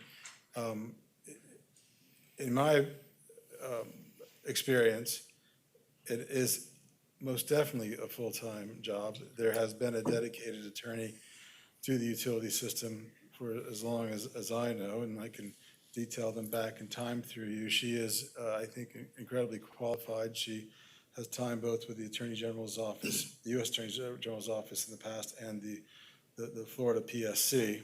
That more relevant or direct experience is what led her to us. And from our perspective, we've been very pleased with those services, and I think that's the feedback I get from GRU management as well. And again, in addition to her, there are complex contracts, particularly in the IT area, that we review that often go to another senior attorney that we have in our office who reviews them. And then as to the more governmental type things that are related to being a utility, the land use matters, the establishment of the schedule of rates and fees and things of that nature are also done by another attorney in our office. So, but she is 100% dedicated to the utility system. I think the challenge, the challenge is the time is not strictly tracked. We don't have a billing where she's billing us and we're paying a bill. It is just a dedication, as Dan said, 100% dedication. So we don't really have the data right now to say, here's all the hours that she's spending on our information, and here are the ones that are gonna go away if we bring in Mr. Walker and his firm. Yeah, because that's, my question is, you know, I mean, it's because we have it, we're gonna use it, no disrespect by any means, but, okay, well, have her go to this meeting, have her go to this. I'd like to know, is she necessary in those meetings, or is she observing? I mean, just because we have it doesn't mean we need to keep using it in that fashion. So part of the challenge and part of the charge of this board is to rethink how this utility is run. That's right. And that's every day. I mean, trust me, I don't know about you guys. I'm waking up at 3 a.m, getting on my computer going, what's next? So, I think maybe perhaps, I know you started the questioning, if we could maybe look at until next meeting, maybe. No, that's and fine with Get me. conversations with the attorney going? Yeah, that's fine. Okay. We can do that. Okay. Mr. Chair, I do want to, one thing on the RFP. So in the packet, in the backup, we did include a draft scope of services. And so I didn't know if anybody had any comments on that. That is what we're going to proceed forward unless we hear different direction from you as a board. So I will say for me, myself personally, I would probably, you know, here we go. Let's work him to death right now. I would love to sit down with the attorney with that and figure out the scope of work. I think there may Wait, we can't because I'm sorry, he's gonna be bidding on it. So that's, okay. There's a complicated situation. But our intent is to move forward with that draft scope of services unless we hear different direction from. Okay, and that's something that we can, Mr. Nee, we're not asking, I mean, the board members can give some feedback. Certainly, I'm looking forward right now, and again, this has been my concern all along, again, to say the same thing over and over again. I'm not sure does the scope of services here exceed that which is contemplated with the scope of services in this short-term agreement that you're talking about entering into.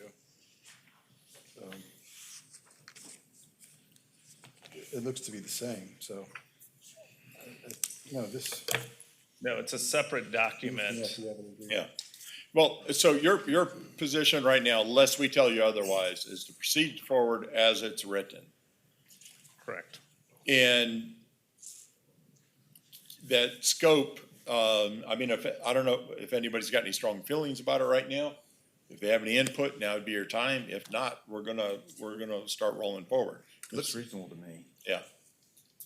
The only thing I want to add is that we have a very well-respected attorney on the board, Member Kara.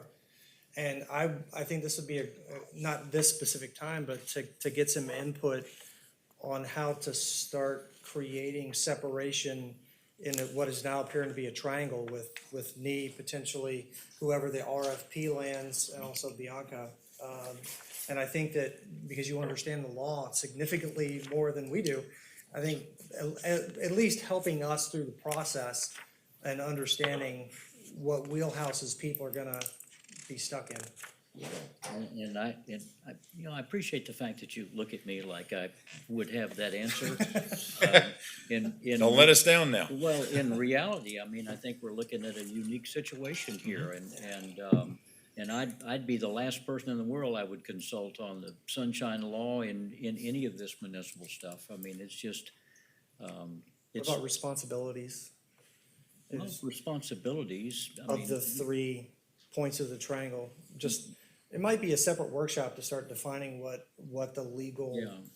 pieces are, and I think that maybe, let me rephrase it, maybe you can be the translator for us, as an attorney, to make sure that we're putting pieces in the right buckets when we finalize the RFP, et I'm cetera. not sure I want to be in that position. Yeah, okay, I understand, trust me, Okay. I know, I understand. No, I respect that. It sounds like we're gonna go forward. I don't hear any objections at this point. Well, Mr. Chair, if I may, if we're talking about the scope of work on page 52 of your backup, I do think an RFP of this nature is going to force your hand into making determination whether to follow the opinion that we've offered regarding what's required of the city, the office of the city attorney under our charter or not. This clearly would be inconsistent with that opinion. And again, it is an opinion of council, you know, so if you choose to disagree with it, then Oh, and that's like, you know. you may choose after consulting, and again, that's something that we can discuss further. But this current scope of services, unless there's something that happens, and I always try to keep an open mind, to change that opinion, or some legislative change clearly, I think an RFP of this scope is going to put you in a situation where you're deciding whether to enter into contract without the endorsement of the city attorney's office. Okay. And again, unique position here. Mr. Attorney, you know, I mean, no, I'm just saying, I think we're gonna have to employ him and ask some questions. And I respect the odd situation you're in, but this is the very reason I think we need legal counsel. So the question is, as we sit here with this motion on the floor, do we want to continue to go forward Forward with what? with the motion? I mean, I apologize. I'm sorry. Sir, I didn't, no, May I say one no, thing? I mean, not right now. I think we sort of passed the motion already. Yeah, we did, I'm sorry. I apologize. Well, Can anybody repeat the motion? I think we voted on it. Mr. Chair, I would like to clarify Yeah. as well, just due to the We're gonna different, vote. I mean, did we vote? There were two We items. voted, yeah, so don't worry. there were 2 items, 2 motions made and seconded. If we just want to clarify that for the board, I believe the first was to develop an RFP and provide the scope of services to the GRUA for approval. That was the first one. And then the second one, but then I think it was voted on, but then I think there's still We debate. got is- into conversation, that's why I apologize. Didn't correct. think we voted, because Which was we're the- way into conversation. Yes, was that, and I believe that was the specified source contract will include a limit of 50,000, but then there was a discussion on the offset. Is that correct based off the board? Yes. Okay, and then I think that is where we left it. Okay. And then I thought, okay, And no motion was made. and no motion was made past that. So we don't have a motion for putting out the proposal. I think we did get a motion for putting Well, out that's the what I'm saying. That was the RFP. first What one. we, Yes. what we didn't do is specifically say this scope of services is the scope Is- of services we want. Okay. I think I have that direction from you that we will utilize these scope of services and we'll move forward with issuing the RFP. And then what we also you made a motion, I believe, in the past was for you to be able to finalize and negotiate a contract with it as an interim measure. And then we're gonna hold off on the offset of the cost. And I apologize, that's where I got confused, because we brought it back into the RFP and that whole discussion. So I do apologize for that. Trying to keep it steady. Okay, we're done with our discussion on the offset. We're gonna table it until next time. Okay, next motion. I mean, the next, oh God. Mr. Chair, the next item is 2023-1178 Business Plan Kickoff. So I'm gonna ask Mr. Walters to come up, and as he's coming up, if we can bring up the presentation, and really move to the second slide of the presentation. Last week, we talked about, one of the things we want to do through the budget process this year is to add something in parallel, and that something in parallel is to work with the board and the staff and board work together to build a new business plan for GRU. And we want to make sure that we are aligned with the organization is aligned with the direction of the board. And so we are moving toward doing that, and tonight is really going to be a kickoff of that, and to really, if you think of it in chapters, to really start to populate what's in chapter 1. And so what we're going to do is, if you can move to the next slide, we're going to talk about modifying our plan, vision, and processes to accommodate that, set a clear direction for the organization. And ultimately, what we're trying to do is, identify tonight is look at our mission statement, look at our vision statement, and look at our strategic objectives that we currently have. We have some recommendations on how to modify those, but we want to hear feedback from you all so that as we build the budget, all of these elements tie to the ultimately developing that business plan that support and a budget that supports that business plan. So if you can go to the next slide, please. The business plan will ultimately have, just a simple outline, executive summary, business fundamentals, which will include this mission statement, vision statement, and strategic objectives. We're going to have a market analysis, an operations plan, and then a financial plan that supports that. And what, in terms of actions tonight, is again hearing a lot of feedback from you all as a board, so to make sure that your goals, what you're thinking of in terms of where the organization should go, drives down through me as a CEO GM, and then ultimately through all of our employees. So we're looking for direction from you to adopt the concept of us doing a business plan and then get that feedback. So you can go to the next slide, and I'm going to turn it over to Mr. Walters for him to walk through this part of the presentation. All right, Chairman.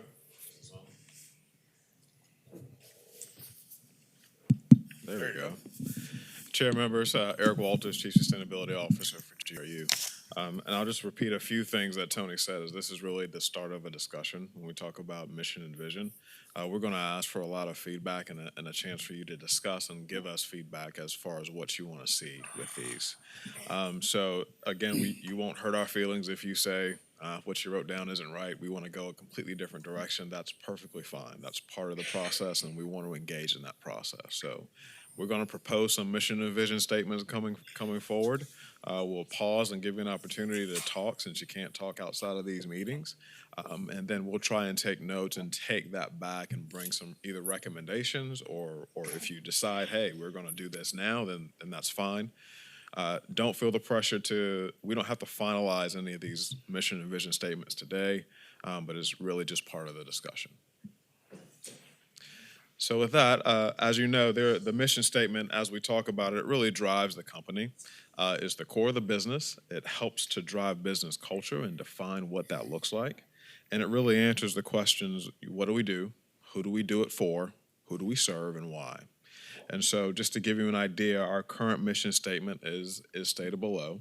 It is GRU will provide safe, reliable, competitively priced utility services in an environmentally responsible manner, and will actively contribute to the enhancement and the quality of life in our community. Moving on to the vision statement. again, same thing. As you are aware, the vision statement really gives the company direction, right? It's really aspirational in how we approach things. And it answers the question, when we as a business have arrived, what does it look like? What do we want to be able to say about ourselves when we get there? So our current vision statement is this. GRU envisions a well-run business, optimizing all aspects of the organization for the benefit of the customers and the community at large.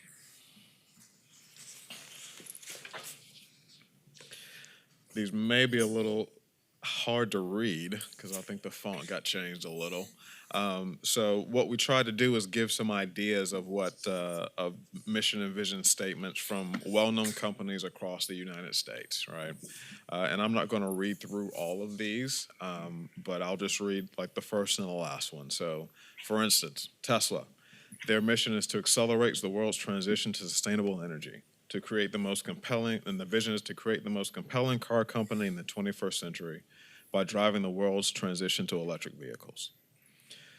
Skipping down to Duke Energy, their mission is to we strive to build a sustainable future for our communities, improve the lives of customers, and empower our employees to achieve excellence. Their vision statement, Duke Energy's vision is to become a national leader in sustainable energy and generation and delivery, and sustainable energy generation and delivery. So now when we begin to think about our mission statement, there are a couple of things, there are a couple of aspects that we felt were important. As we started this discussion as an executive team, we wanted to really hone in and be more focused, right? It also has to demonstrate a different path, this mission statement. It's a time of change for GRU, and it should reflect the new direction and what we're trying to accomplish in the process. So we look to, as we develop this mission statement, we also believe that it should be something that's easy to communicate and easy to understand. It's how we will drive and change culture in our organization, but it should also be easy for us to communicate to customers so we know what we're about and what we're trying to accomplish. And when we have those interactions with them, that becomes very clear. So a new board was formed to help improve GRU, and the mission should tell how we're going to go about doing that. So again, as we flip to the next slide, you're gonna see some proposed statements. You're gonna see some statements that we discussed. And as an executive team, you won't believe the amount of times we went back and forth talking about definitions. Is this the right word? Does this relay the right feeling or concept that we wanna put forward? And so we'll read through these, or a couple of them. I won't go through every one of them, but at the end, I'm gonna. You see the proposed mission statement there. And again, I'll just pause at that point and allow for discussion to go.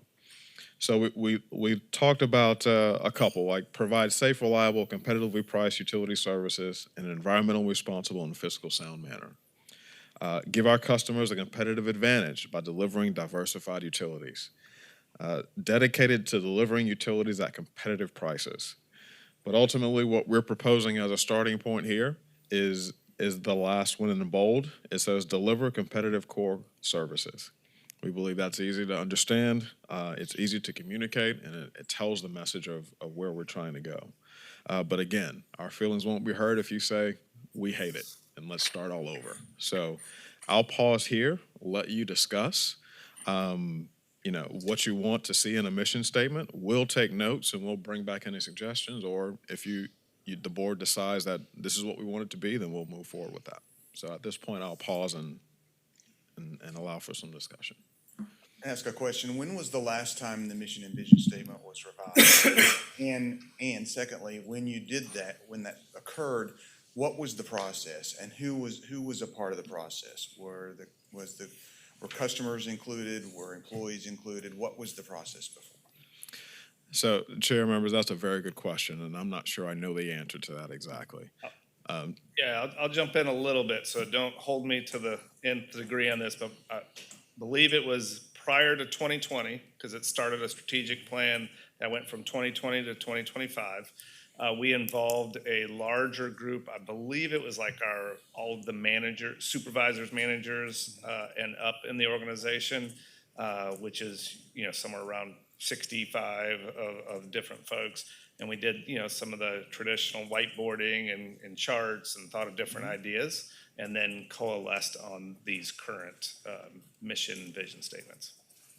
Are you proposing something tonight? Are you expecting an action tonight, or are you just starting a conversation? We're just starting a conversation tonight. Sir, anything? My only thought is that I would like to have a workshop around that with citizens' involvement.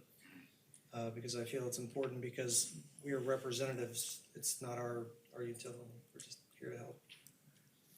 Yeah, and for me, I'm not, I don't know if I can come up with a one-liner that would work. I mean, building back trust one customer at a time, because it's unfortunate that because of circumstances, people, for some reason, don't seem to trust us. So how do we earn that back? But I'm not an advertisement, nor am I, I'm good at this. So I like James's idea of maybe getting a group of people together and see what we can come up with. Citizen involvement, I think, would be Or important. maybe creating some opportunity for people to comment, through your organization, through the organization and from the community. Even if they don't come to a workshop, you have something on your website that allows people to maybe make suggestions, and then you bring that, and then that way everyone has a chance. It's a great idea. We have various methods where we survey our customers and collect information on a regular basis. So we have like sort of that framework in place, and we could utilize that. We could put out examples or ask for input and then do that. Or we can go a route, as member Vice Chair Coach said, of actually having a workshop where we bring in the public. We could do that with the board or without. If it's with the board, we have to publicly notice it. If it's not with the board, we can just have a workshop and invite people and collect feedback from them. We can also, like, as we mentioned earlier, involve our employees, and we've done that both the way I described earlier, but also, kind of surveys and information. So if that's where the board is leaning, we could do some of that work and then bring back suggestions that come out of that process. Well, and we obviously want to make sure that we're bearing in mind that the statute requires specificity on certain things, right? Debt reduction and reduction of rates for customers, and we can't ignore that in this process at all. And I somehow or other, I think it needs to be reflected in these statements, so it's not lost on anyone. We've had a bunch of comments today about how good an organization this is, and I think it's a marvelous organization. And it's delivered services exceptionally well over time. But I think that mission statement needs to reflect that. Yep. Okay. So we'll take that feedback and then we'll develop a process and bring that. So very similar to the mission statement, the vision statement, again, is more of an aspirational look at, when GRU has arrived, or when where we want to be, what can we say, or what do we want to be able to say? So some of the things that were considered are listed there, but, one is be the best run utility in Florida. Another is always ready, always reliable, and always competitive. But at the end of the day, the proposal there, again, is rebuild our reputation with the people we serve. We kind of coalesced around that because it says we may have lost some trust with the community, with pricing, with other different decisions that were made. But ultimately, it may come down to the Publix test of having employees being able to walk into Publix and not be afraid to wear their GRU shirts, and not be afraid to be asked harsh questions and get harsh looks from folks, and really rebuild the reputation that we believe we once had in this community. So that's the driver behind that one. But again, I'll pause again and allow any further discussion, or we can continue to move on with the understanding of a workshop. Yeah, obviously, if we go down that route, Right. we would do both of these, not Sure. just one of them, and so we can move forward in that direction. Unless you all had more to bring. I think this one does hit. I mean, this one is where we all felt much closer to this in the vision statement, because that issue of trust and reputation seems apparent to everyone. And that as a well-run organization that does amazing service, we can get back there. But we do need to, particularly our electric rates, address where our electric rates and bring them down. And what we're attempting to do is to transform the organization to drive toward that goal. And like this vision statement be a tool to communicate that to our employees. So we will do that, we will develop that, and we will come back. Group? Okay. So now let's talk about business drivers and strategic themes. And we're defining business drivers as really overarching ideas and describing broad levels and areas of work. And we believe all the work that are going to do this year kind of falls in these three buckets. The first is applying business principles, and that's again to each area of the utility. We've heard loud and clear we need to run more like a business, and so we need to take some actions and some steps to do that. So applying business principles as the first. The second is improving work culture, and that's focusing on changing the culture to one of growth and innovation, having all of our employees thinking and looking and working on those things. And the next is building customer trust, commitment to quality services and competitive prices. So as we go through this, all the themes, all of the action plans or the steps that we'll take will be lumped into these buckets, and we'll line through those. Next, let's talk about strategic themes, and we're defining this as really main focus areas of the organization. So they help translate mission and vision statements into actionable focus areas, and they help for communicating the strategic intent to all employees. So there could be a number of these. There could be as few as two or as many as we want, but we kind of coalesced around these six. The first is workforce engagement. Employee safety, financial strength, productivity, value to customer, and infrastructure reliability. These are obviously in no particular order, but just to line out what they look like.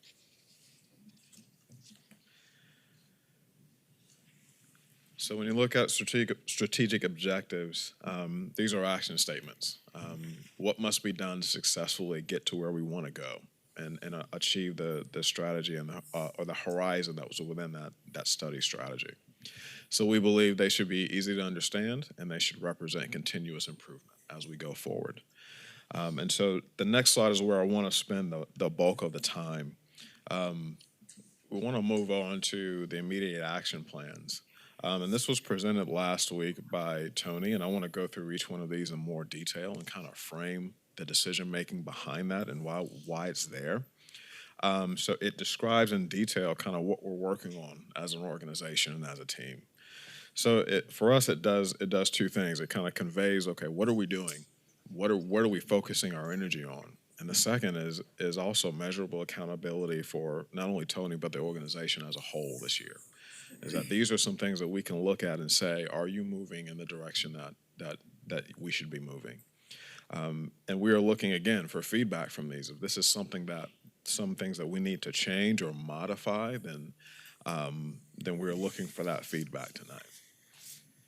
So to orient you a little bit, moving from the left, we're starting with the business drivers. We've talked through those, applying business principles, improving work culture, and building customer trust. And we believe it breaks down even further into those strategic themes. And so I'll just start from the top here. On immediate actions, these are things that we're doing. We're going to go do and take action on.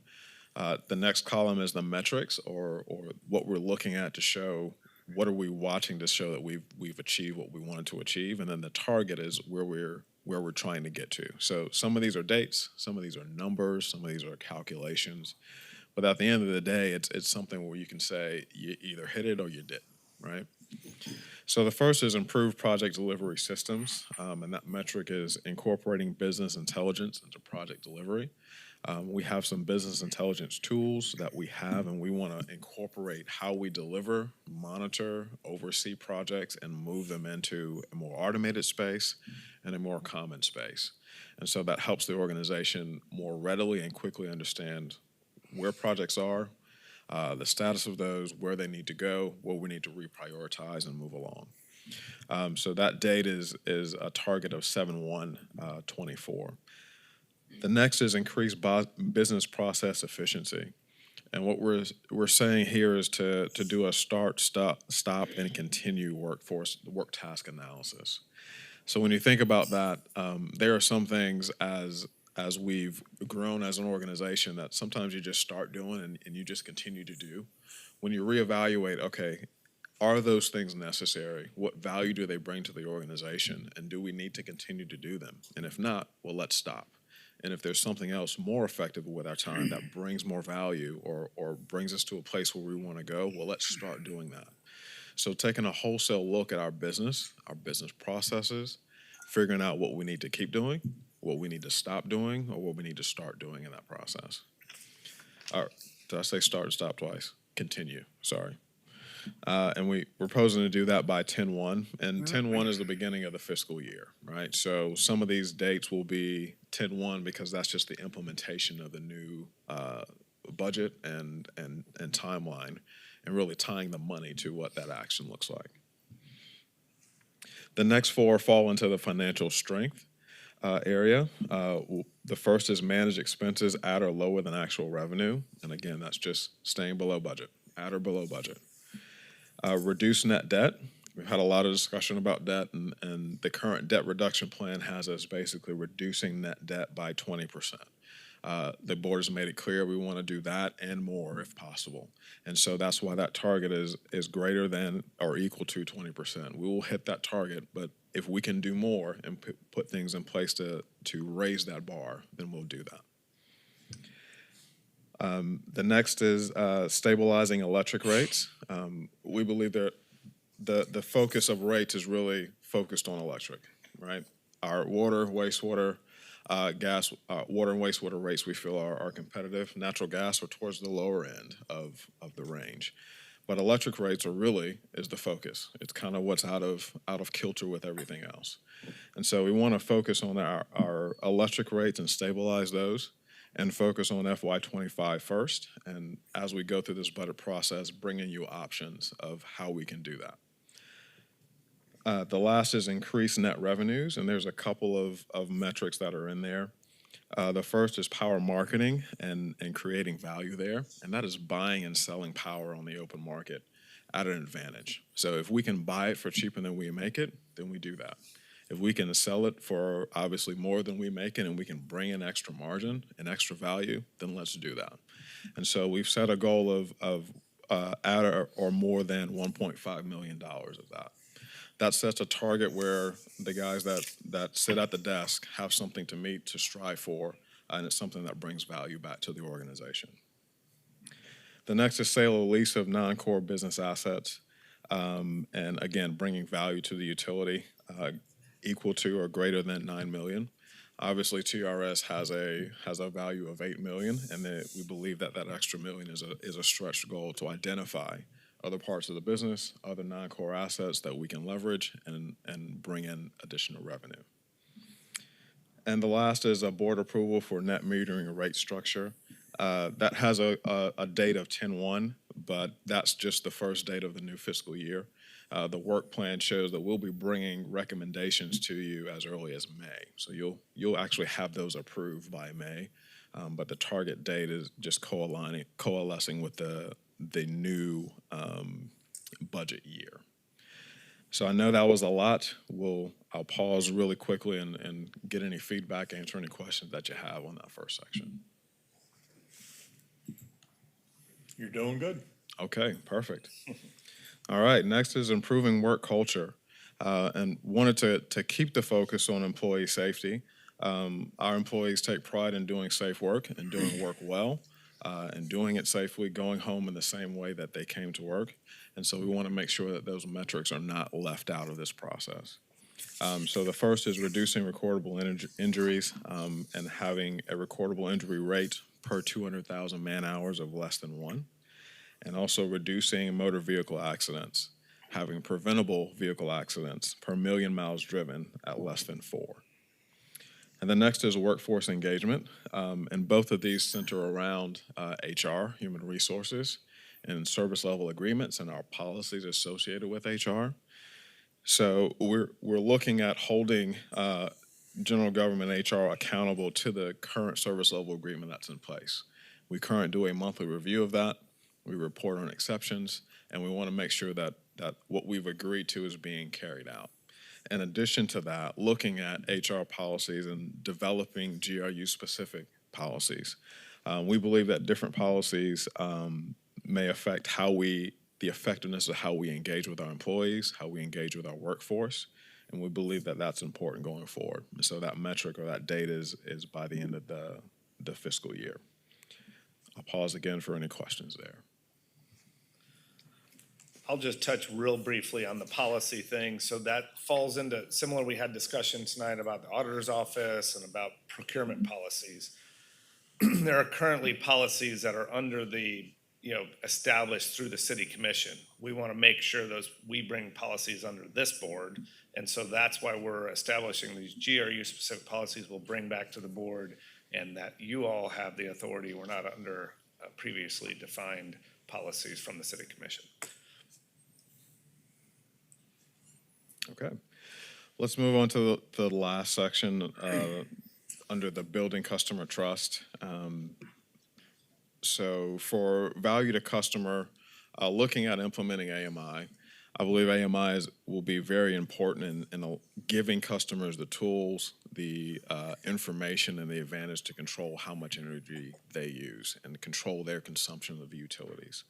And so we want to have greater than or equal to 95% of those electric meters installed by the first of 2025. Defining GG services and value, and again, we want to identify expense reductions. As the general manager was saying, there's a lot of touch points now between GRU and general government. We want to take a look at those and see if we can reduce those by at least $500,000. And so that's just to refine and define the value there that we're receiving. The next is development, expansion of products, services, and rate structures. And this is really thinking outside the box. Is there something else that touches our core services that we could potentially get into? Are there other ways that we can modify our rate structures or how we collect that may be an advantage to the utility and the customer? We want to look at new services, new products that may help us increase our revenue, that will help drive down debt at a quicker rate, faster rate, and also may be beneficial to everyone involved. So we want to identify and evaluate those ideas and prioritize them for implementation by the 1st of July and bringing those back to the board.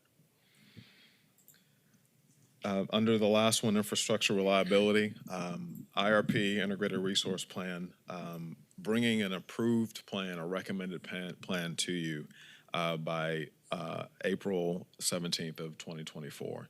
And that date will come fast. The IRP is it's a huge part of the future of GRU, of how we serve our customers, how we meet their electrical needs. And we definitely want the board to be involved and ultimately buying off and what we do coming out of that plan. Everything that we propose with the IRP will fit within the capital spending plan that's already been set. So it's going to be $954 million or less. We'll integrate the IRP for $954 million or less. It's going to be there.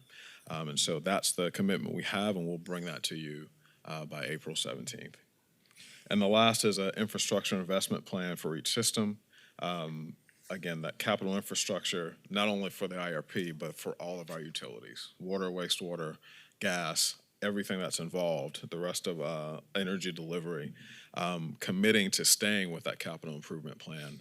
And making sure that we invest in our capital, our infrastructure, that we are investing wisely and smartly and strategically, and making sure that we continue to maintain a high level of service to our customers. So we're committing to doing that for at or less than $954 million that we've outlined so far, and go from there.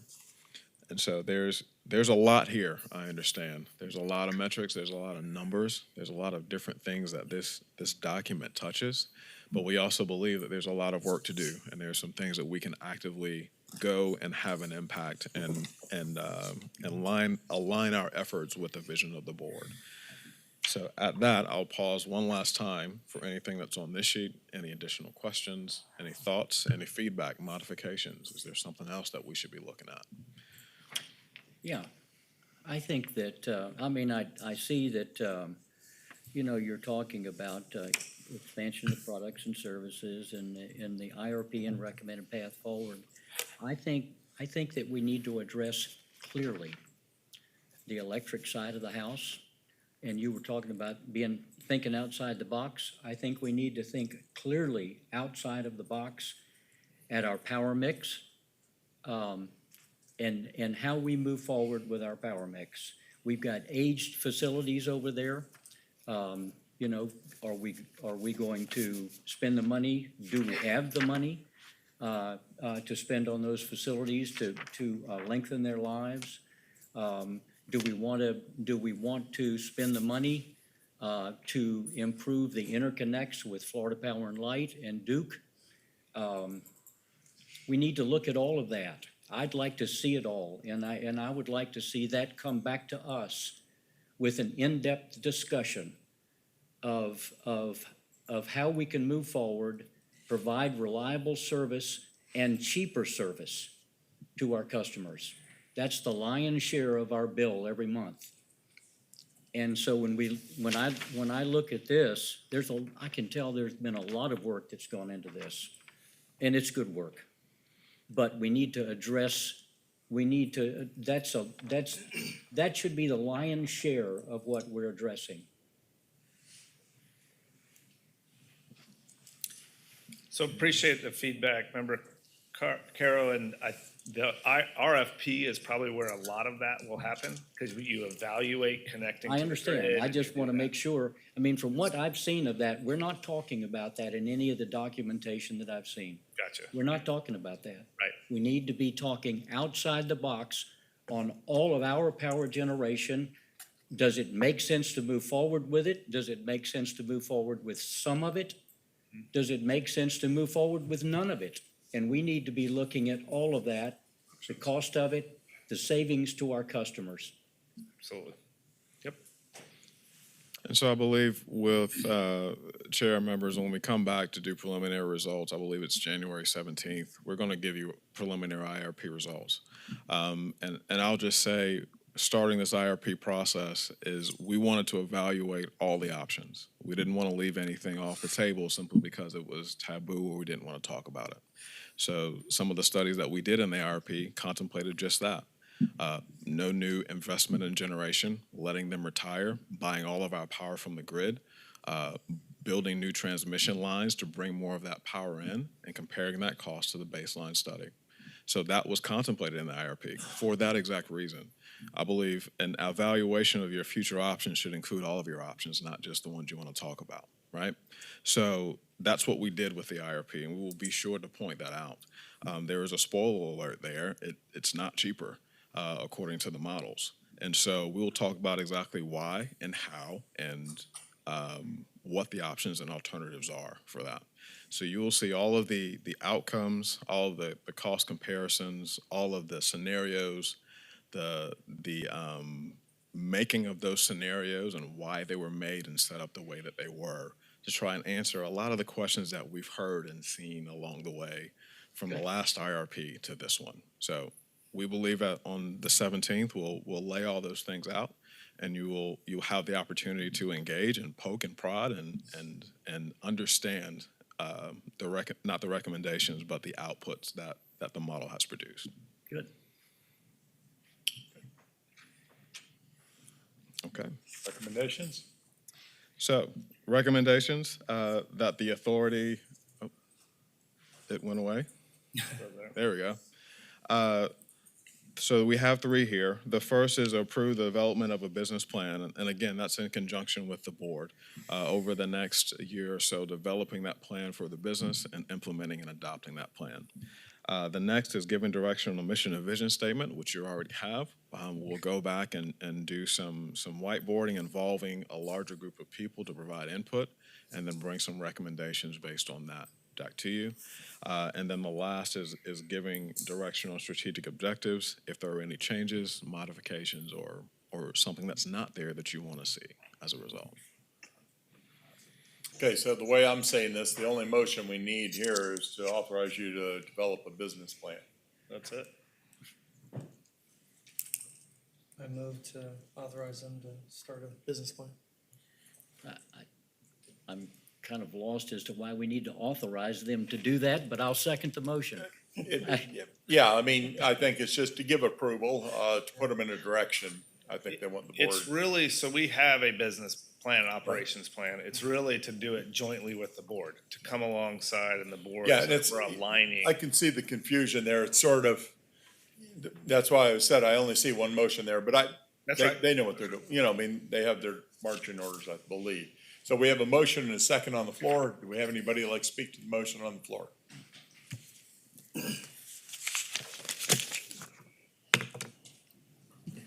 Ken Popejoy, again, I would like to remind you guys that this utility is 100-plus years old. It's owned by the city of Gainesville.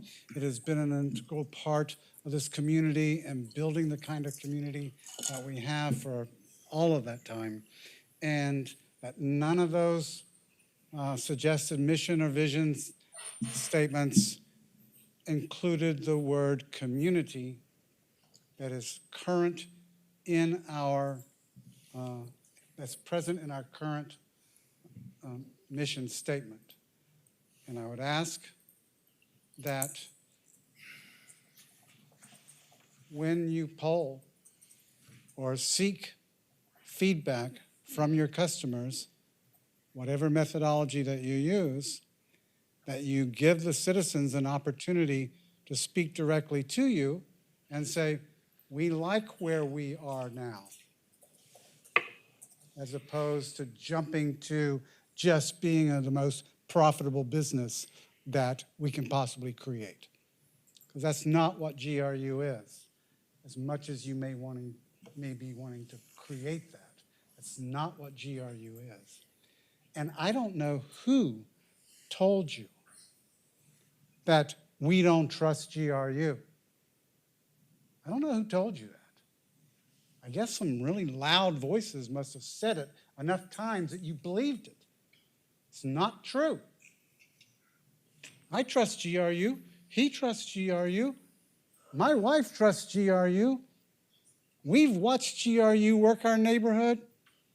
We love what GRU does. I love engaging them when they're on the streets. They're wonderful employees. Their services are tremendous and reliable. Community. Thank you. Next speaker, please.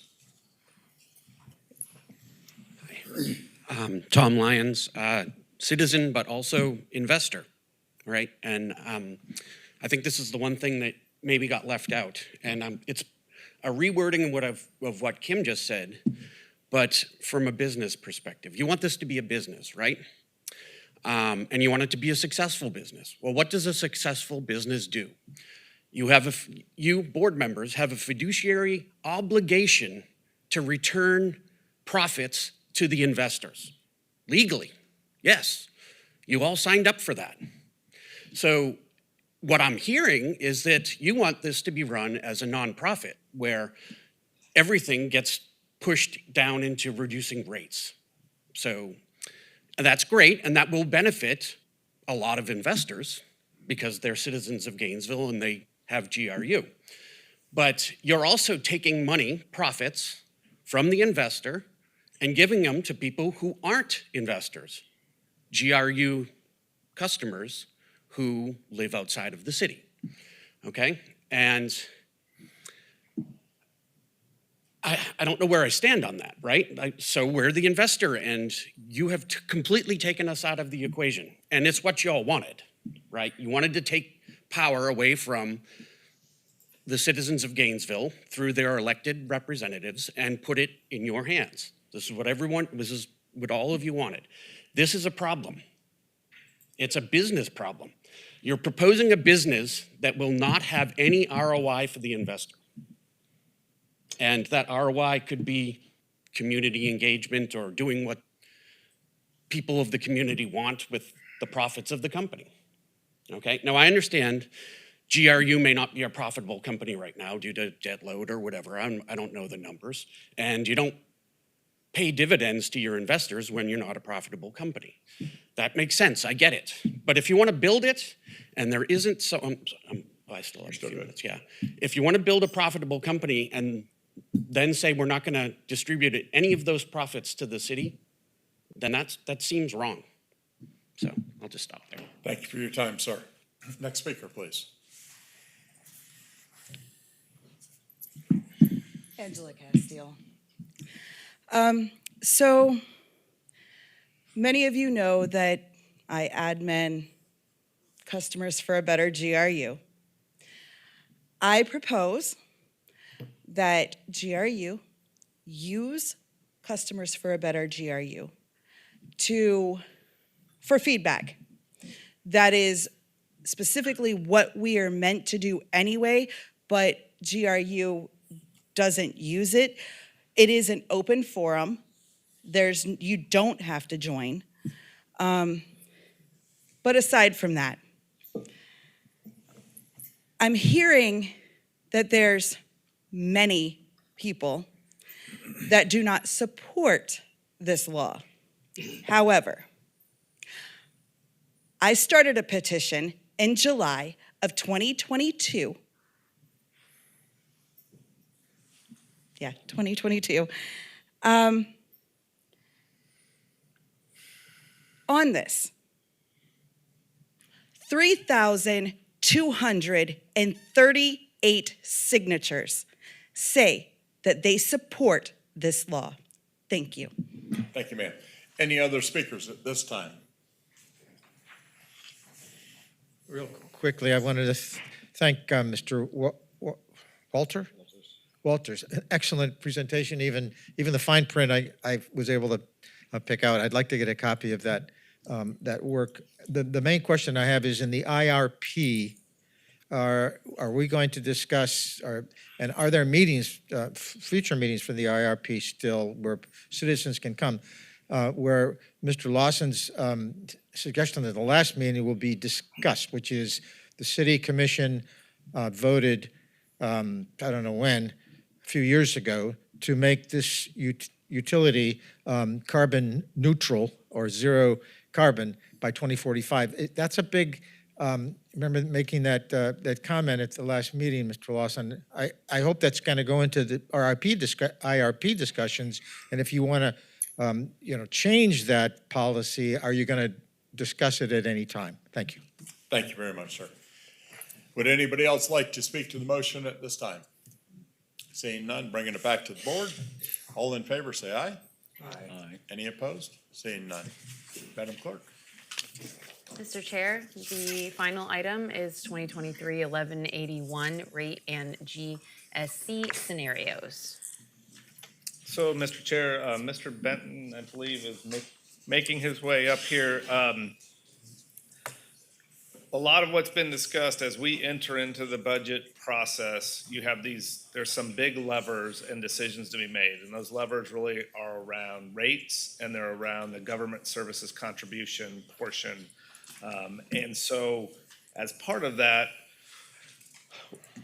Mr. Benton's going to go through kind of establishing some bookends of data and analysis if we make different decisions with that level of GSC or make different decisions with the rates to see what the results of those are.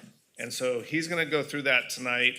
This is not an actionable item that we have, but it is an item so that you all are able to start to see the results and the data from those. So as we go into the budget meetings in January, you have thoughts starting to coalesce around the direction forward and those big decisions about the rates and the government services contribution. So with that, Mark.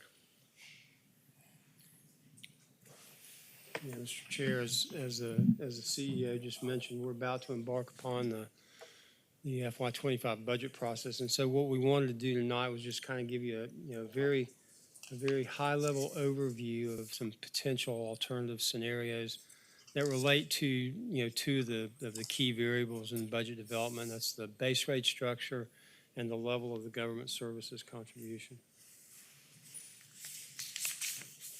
I know this is a little busy, so if you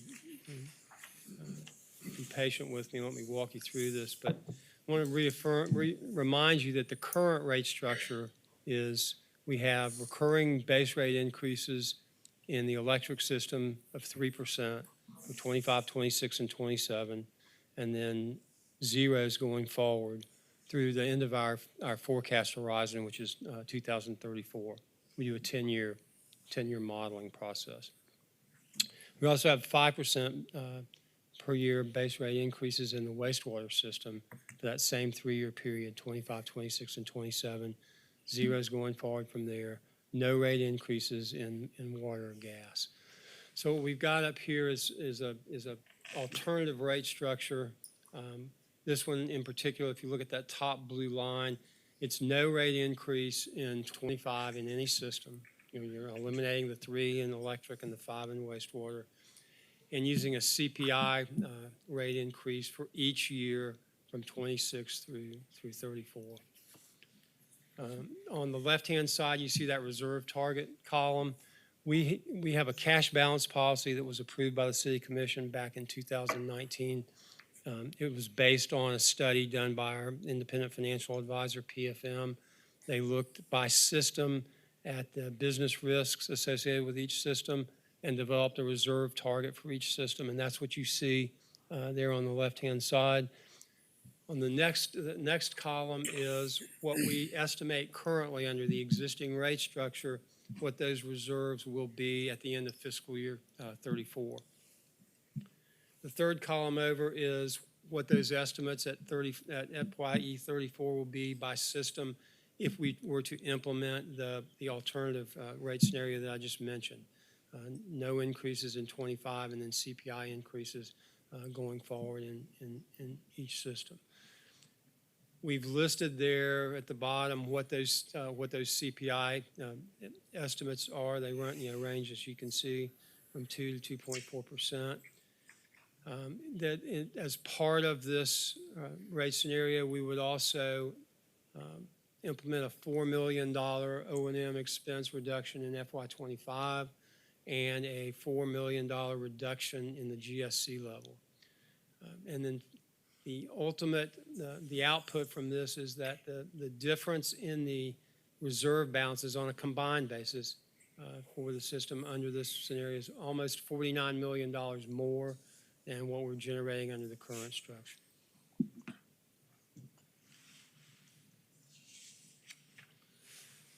Same format, same template on this one. The only difference is it's instead of completely eliminating the rate increases in 25 in electric and wastewater, we'd cut them in half. We'd go from 3 in the electric system to 1.5, and from 5 in the wastewater system to 2.5.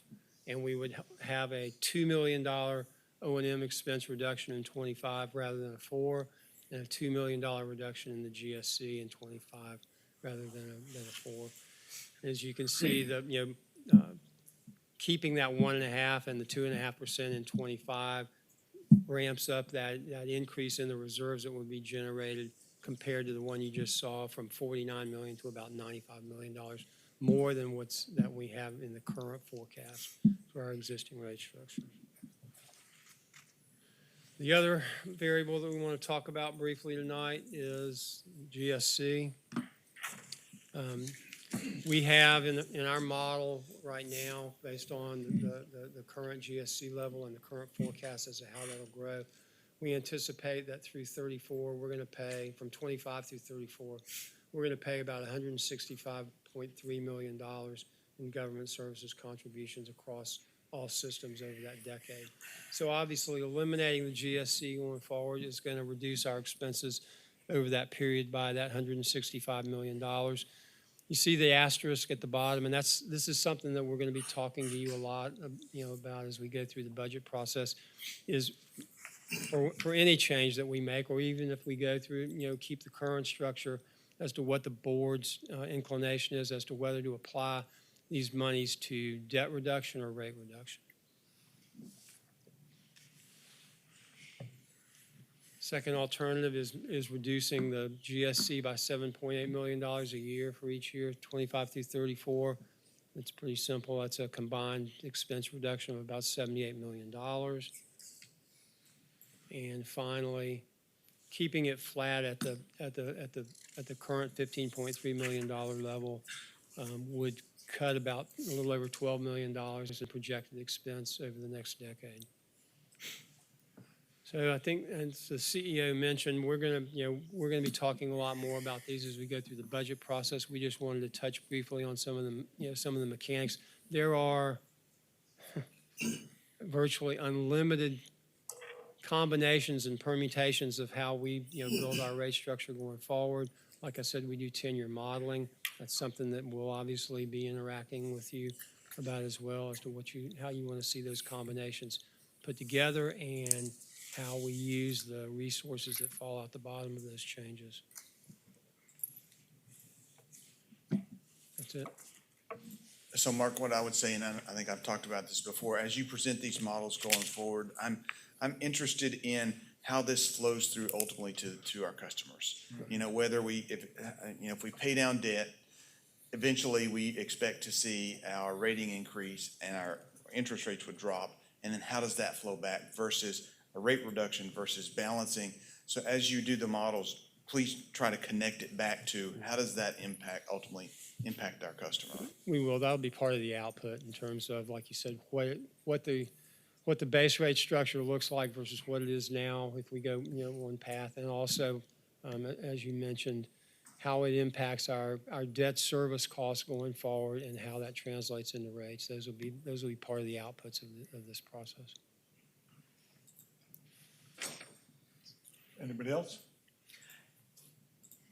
Yeah, I mean, I think, obviously, I mean, I've got pretty strong feelings about the government services contribution, and whether or not we even ought to be making it.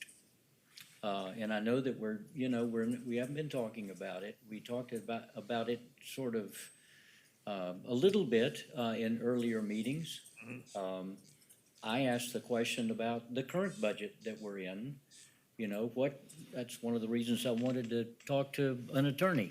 What can we do about the contributions we're making now? Or, maybe we won't agree on it, but I think we ought to talk about whether or not those contributions ought to be continued.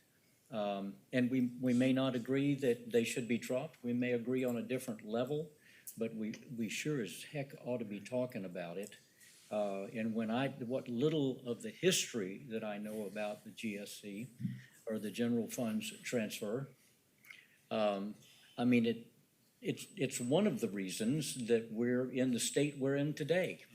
And so it needs to be addressed, and the current budget needs to be addressed. I don't know whether you want to talk about that or not, or I mean, the law passed, and we were put in office in the first part of October.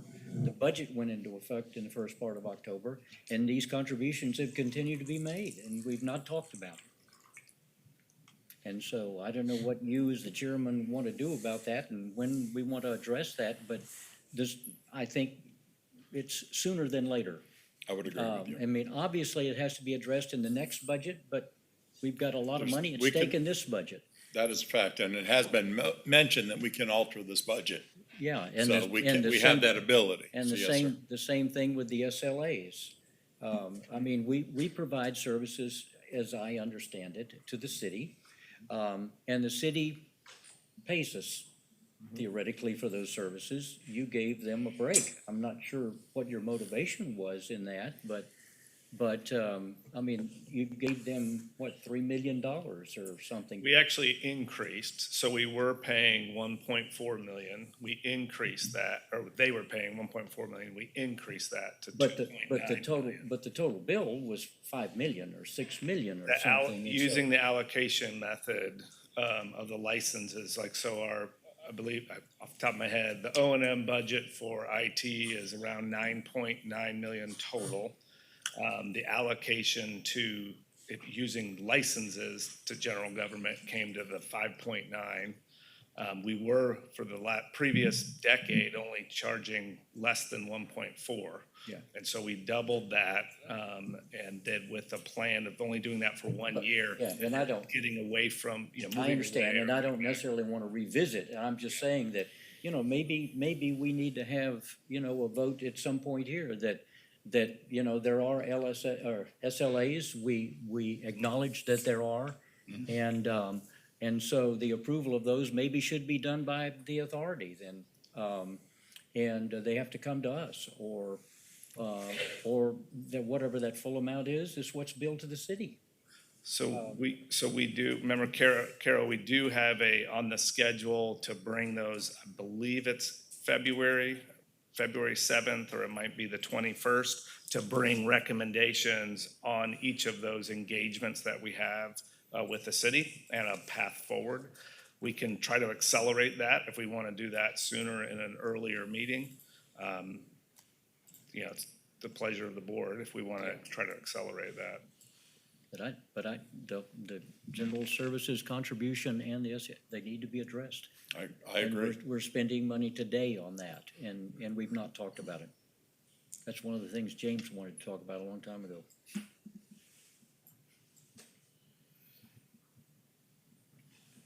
You're good? I'm good. Okay.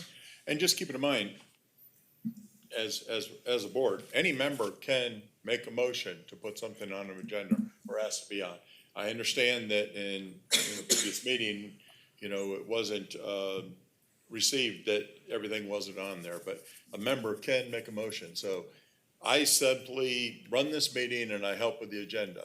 So if anybody here wants to look at something independently, by all means, you can mention it here. We can get it on the next agenda. Yeah. That's, Well, let's- Mr. Chair, Yes. if I might add to, this was the work plan developed at the workshop with the board, with the list of items in order per the dates. So the board members can look to that as well for the dates that were agreed upon, and then if we need to modify them accordingly, they are listed there. Okay, Okay. good, okay. So this was information only, Correct. okay? Next item. Mr. Chair, the next item is member comment. Okay. Any members have any comments to make? I've made mine. Okay. Sir? We tabled one item. Are we gonna push that to another meeting and do additional research? Is that what the intent of that was? You tabled it. What was your intent of that? You had mentioned getting with So that would be council at for that the point. next meeting then? Okay, Okay, that's it will be. Yes, sir. Any comments? Okay. Two things. One, apparently I have a very bad headache, and I apologize, so that's affecting me right now. I don't normally get them, but they're here. I have a couple of things that I would like to address, and if I hurt anybody's feelings, please let's get together and talk about it later. Me personally, and I'm not speaking for anybody else, last meeting gave me a lot of heartache.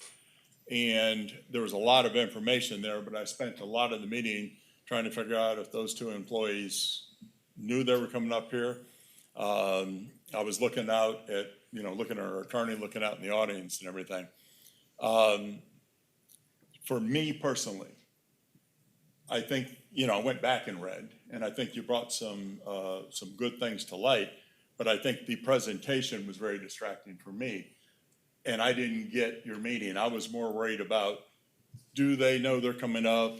What are the people, so, and I'm not trying to hurt feelings, but and calling commissioners from city up here and attorneys up here, there's a procedure. And we try to go through the chair, and we don't call people out of the audience. I was sort of off guard.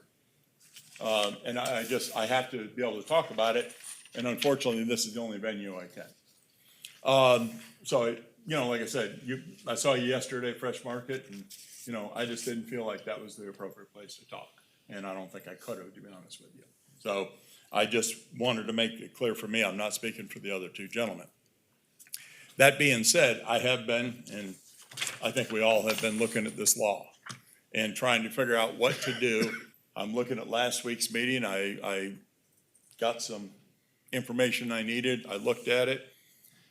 I made a comment, and sometimes you make comments and then you look at your comments again. And I made a comment right about the attorney. And I said, I want him to be interim, and that I want to go out and get the best attorney that this city can have. So that's gonna be through an request for proposal. So then I looked at the law. One of our obligations is to hire that man. Set his salary, hire him. So right now, he is interim as far as I'm concerned. So what I would like to do is entertain a motion that we go out for a general manager and a proposal. And the reason I want to do that is then he can apply. And the best of the best will be presented to this board. This is nothing against Tony. Yet last week, I was the one that says, if we're not against him, let's all get behind him. We still need to be behind him. Just so you know, I did call Tony today and tell him what I was intending to do. I don't like surprises.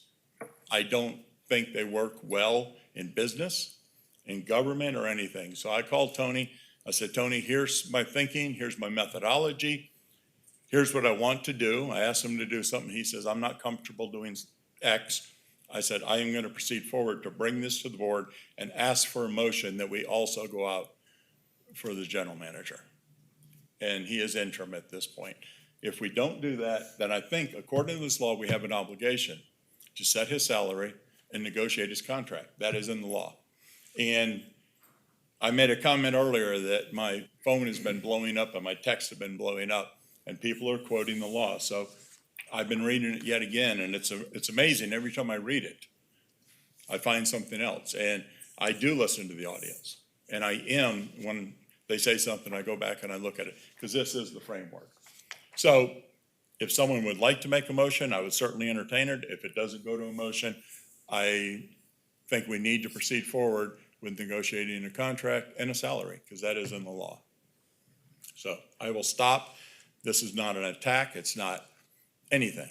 I want Tony to put his application in, and we go out to a search and we look at the pool and find out what's best for the ratepayers of this city.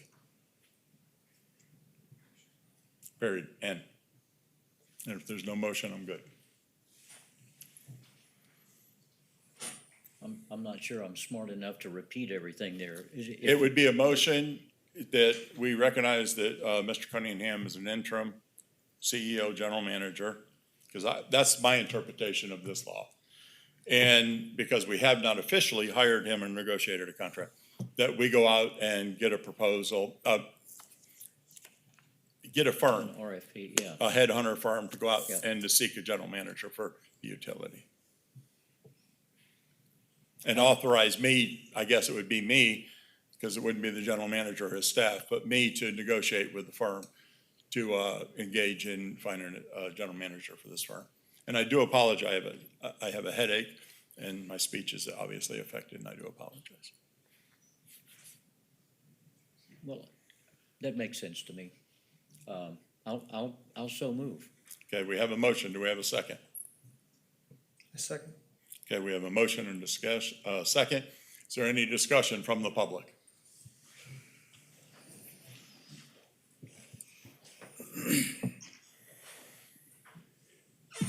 Your last meeting, Ken Popejoy, your last meeting, you established that he had 1 year and that you were going to provide him with a set of metrics by which you would evaluate him. Yep. What is the possible purpose of you and your, I guess, headache-driven attempt to now create a new RFP, to create a new responsibility for you, the chair, to get out and try and create at this moment, when this law has just churned this whole system, what is the possible benefit or purpose of this? To get the best we can get, sir. That's your best answer? Yes, sir. And you couldn't think of that 2 weeks ago? I was a little Last meeting? distracted 2 weeks ago, as I explained, sir. I can defend. Boy, I hope the public is watching this. I do too, sir. I hope the public is watching this. And just for the record, we didn't vote on the 1 year. You made the comment. I made a comment. And we support him. And so he is an interim with no specific date, and we ought to set an RFP. I don't. I Well, don't we have a disagree motion, with we that. have the motion and a second on the floor. Any other citizen comment at this point? Seeing none, bringing it back to the board. All in favor, say aye. Aye. Any opposed? The ayes have it. Any Chair. other, go ahead. Can I make one Yes. comment? So Absolutely. I just want to be clear to you and employees and customers. This is not going to make me waver in my commitment to our customers and to the utility. I am committed to continuing to work with you all as a board and to do that well and to do that professionally. And continue to do that through this process. So I just want to make sure that that's clear. I'm not changing course. I'm continuing to move forward and work with you all. I do think at this time I am the right person to go through this transition. And I will continue to demonstrate that. And I look forward to competing in the process like this and continuing to lead our employees and serve our customers well. So I just want to make that clear for you all and look forward to continuing to do that. And I personally believe that. You and I had that conversation today. And I will say, Tony said that today. He goes, whatever the board decides, my focus will be on the customers and the employees, period. And I appreciate that. No other comments? We're adjourned.